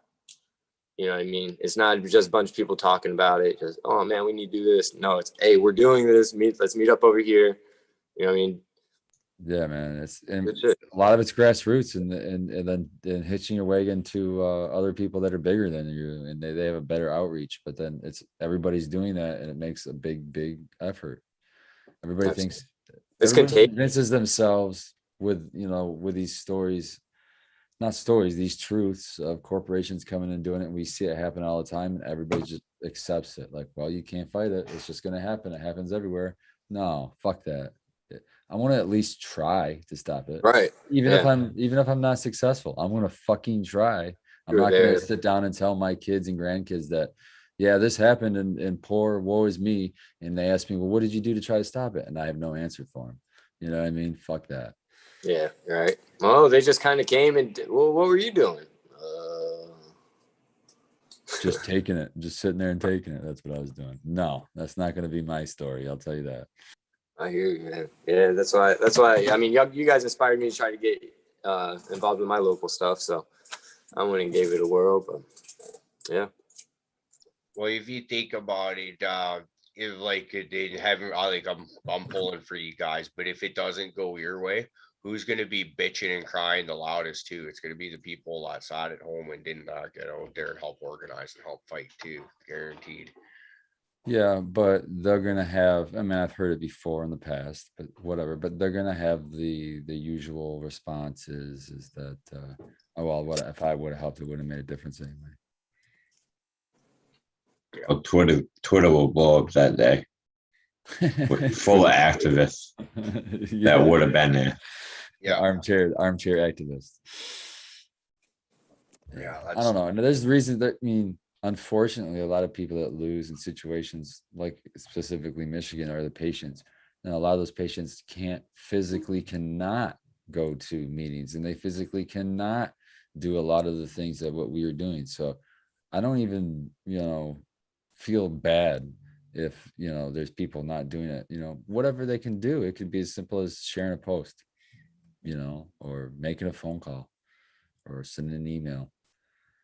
And I don't consider different contributions as worth more or better. I just see you're trying to help me, you're on my team. That's Do the way what I you- see that. Okay. Or you're not helping me, you're probably not on my team. One of those things. That's just kind of how I look at it. We're all on the same fucking team, man. I mean, because there's like three people that look at it, right? People that are for weed. Then there's people that are really about weed, like caregivers and stuff like that. You know what I mean? And there's people that just don't want it, right? So yeah, we shouldn't be fighting each other. You know what I mean? It's just crazy that we have a group like the guy that was on, what was it, Medical Mondays? And just like that whole idea of thinking is just, I mean, that's just pure free market capitalism at its best. You know what I mean? But it doesn't have to be that way. You know what I mean? I think maybe I'm in a bubble because I'm in Michigan where we have pretty decent laws. Our laws were written by our activists because we put it on the ballot by pushing a petition instead of waiting for our lawmakers to do anything. We just did it ourselves. But still, I think that generally speaking, and this is what I told that dude, that Randy dude on Medical Mondays. I told him, like, dude, I work in the commercial industry too, bro. And guess what? There's plenty of room for all of us. How about we just grow weed? How about we just do that and not worry about anybody else? Because like you said, even if there's people that don't fucking want anything to do with weed, I think they could understand, if they're from the outside looking in, what's going on here with commercial entities trying to change laws for a private caregiver patient relationship that has nothing to do with commercial anything. Right. I think anyone can see that that's a little shady. So I think, like what you're saying, even the people that don't have anything to do with cannabis, they can see, well, this is just a fucking, a right of these patients to be able to should be able to get medicine. And so there's plenty of people even outside of people want to go spend a lot of money on these pre-rolls with fancy stuff in it. Cool, let them. Yeah. 100%, but don't shit on you for giving somebody a much better product for a much better price. Exactly. And that's our position. That's what they're so butthurt about. They can't get rid of all their product and y'all can't keep enough of yours. So it's just like, yeah. Well, our position is just not change the laws. You guys can continue, they can. I'm doing both, man. I can be a commercial and I can be a caregiver for patients. I don't currently have any patients right now.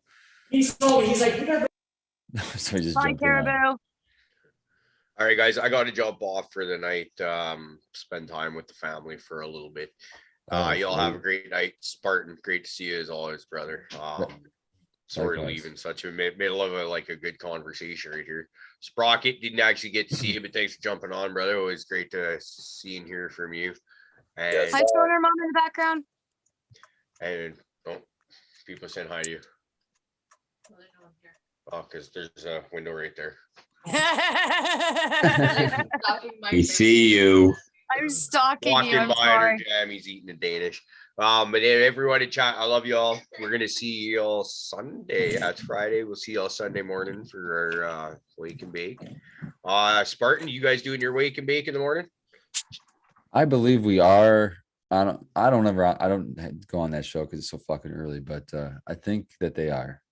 Okay, excellent. Yeah, I always just keep asking you because you're on here almost every Friday now, which is fucking awesome. I love it. Because I know you guys are every other, but it's hard to keep track of all the shows out there now. Well, no, that GML, he's just this hit or miss. He's what it is he cancels sometime because he's helps take care of his dad at the home. He actually feeds him, so sometimes he's just got to bail because he's longer than what he expects there. Well, it's fully understandable, and we'll gladly take you every time. I appreciate you guys. Friday nights is the only time me and Spartan get to spend some time together. Oh, we're not talking about the other times? Okay, sorry. No, we got to keep that. Next Friday, Prophet's gonna show up just in his underwear. He's like, "Where's Spartan?" All right, guys, I'm out of here. Y'all have a great night. We'll see you Sunday morning. All right, man. Have a good night, man. Later. Before I go, don't forget to check out Future Cannabis Project tomorrow. We're gonna have Fluff's gonna be on there showing off some of his tents. Indica B's gonna be live from the Hoop House, and I'll show you guys what I've got going on in my couple tents right now. Until then, everybody have a great night. And okay, this time for real, I'm out of here. See you, man. I think it was 5 o'clock at night Eastern time for that show. I don't remember what that would be. 2 Pacific. So all 3 of their gardens are getting shown off that one episode? That's what I take it as. Okay. So that's kind of what his show, Chad's show is like, is that people come on and they show their gardens. It's kind of like Can someone do me a favor and post that in Discord tomorrow so I don't forget? Like, I have a freaking issue trying to watch all these shows, but I do want to watch that one. So anyone of my friends in the Discord, please. Thank you. I will do my best. I might be at work, so I'll try to listen in, talk shit real quick, but I gotta square off that house that I started a while back. And ironically, guess what? the paint splitting right where the Oh cork my god. was put. Yeah. So Oh I my mean, god. You're gonna lose your fucking mind. Oh my god. well, I'm just going there to get the high parts, and maybe I'll throw some paint over. But yeah, I don't know what else to say. I haven't seen the house in a couple of weeks, and my friend was telling me who was there. He's like, "Yeah, the paint's splitting right down the middle," and I was like, I said it. I got it on video saying it wasn't the brightest idea in the world, and this was going to happen. But I was not expecting it to happen so quick. And he was telling me of this one spot where like there was a bubble raised, and I was like, that's probably water that got behind it because it split above it, and there's a pocket of water right there, because. So you just pierce it and see if there's water. But that's what I'm gonna do. Yeah. I'm gonna try to clean it up. I could breeze right through the front of the house if the house is all set for me and do quite a bit. But I told him I wanted like some hours there. I got used to working some hours, so I'll go there. I'll hit all the high spots. I would touch up the cracks all around the house. Just let me take care of some shit. But I can't fix that. There's only, it's a cosmetic job for another month or two. Join. I think in a union job, like if I was to do a union and I was caulking, I may have actually gotten my certification in caulking in the amount of hours that I put into caulking the house. Because I was talking to my friend who worked in the union. You start off in different sections. After you reach a certain amount of hours, then you can move on to the next thing. But I am a master caulker. You are correct, baby. Yeah. Look at them at top. Hi, White Widow. Oh, she heard you. Good night. She's going to bed. Good night. Nice sweet face. If you're lucky, I'll go there. Well, I'm not in that room anymore. Don't accidentally put on the wrong I won't go in the wrong bedroom. I just realized what could happen if you do. Oops. I was thinking about sleeping on the couch. I'll be honest. I can watch anime while I go to bed. He's finally like, I got a fucking TV to myself. I ain't freaking moving. I just want to cut the show short so I can go to bed at like 1 and be like, I just realized I had to just set my alarm. I forgot I got to work tomorrow too. Yep. Look how fast the show's gonna shut down now. Everybody's like, oh shit, tomorrow morning. I gotta close up here and say, oh, what's up, family? I didn't see him over there. Cheers, yeah. brother. Wait, he got on and everybody's running away? Well, he kind of jumped on near the end, man. Yeah, I was driving over to the grow, so I figured I would hop on that way if I wanted to join the conversation. I would, so don't worry about me. Yeah, I always feel bad when somebody's about to jump on and we're like, all right, we gotta go, and then somebody jumps on and I'm like, oh man, it's horrible. So I'm gonna bail because I do gotta work tomorrow. I think we're all gonna bail. I do have work tomorrow as well. I gotta fucking clean up shop. I love you guys. Ditto, man. Have a great night, everybody. Peace out. Chat, love you. Bye, chat. Thank you, Sprocket. Thank you, Crazy Pop Mom. Oh, I had a blast on your show. Yes, it was super fun, right? It wasn't bad. I had fun. You caught me in that moment where like I'm trying to wind down after work and You're a big blabbermouth and I fucking loved it. You were just like, oh yeah, you guys should talk. well, I mean, shit. I'm going to say nothing. I was like, all right, shit. I got some more to unload. The girls don't want to hear it. They hear it every day. I hear you. That's why we have these things now. Nobody around us wants to hear our shit, but the people online still care. Yeah, that just proves we're all just mad here. Absolutely. I have the tattoo to prove it. All right. Have a good night, you guys. Later, guys. Later, chat. Peace.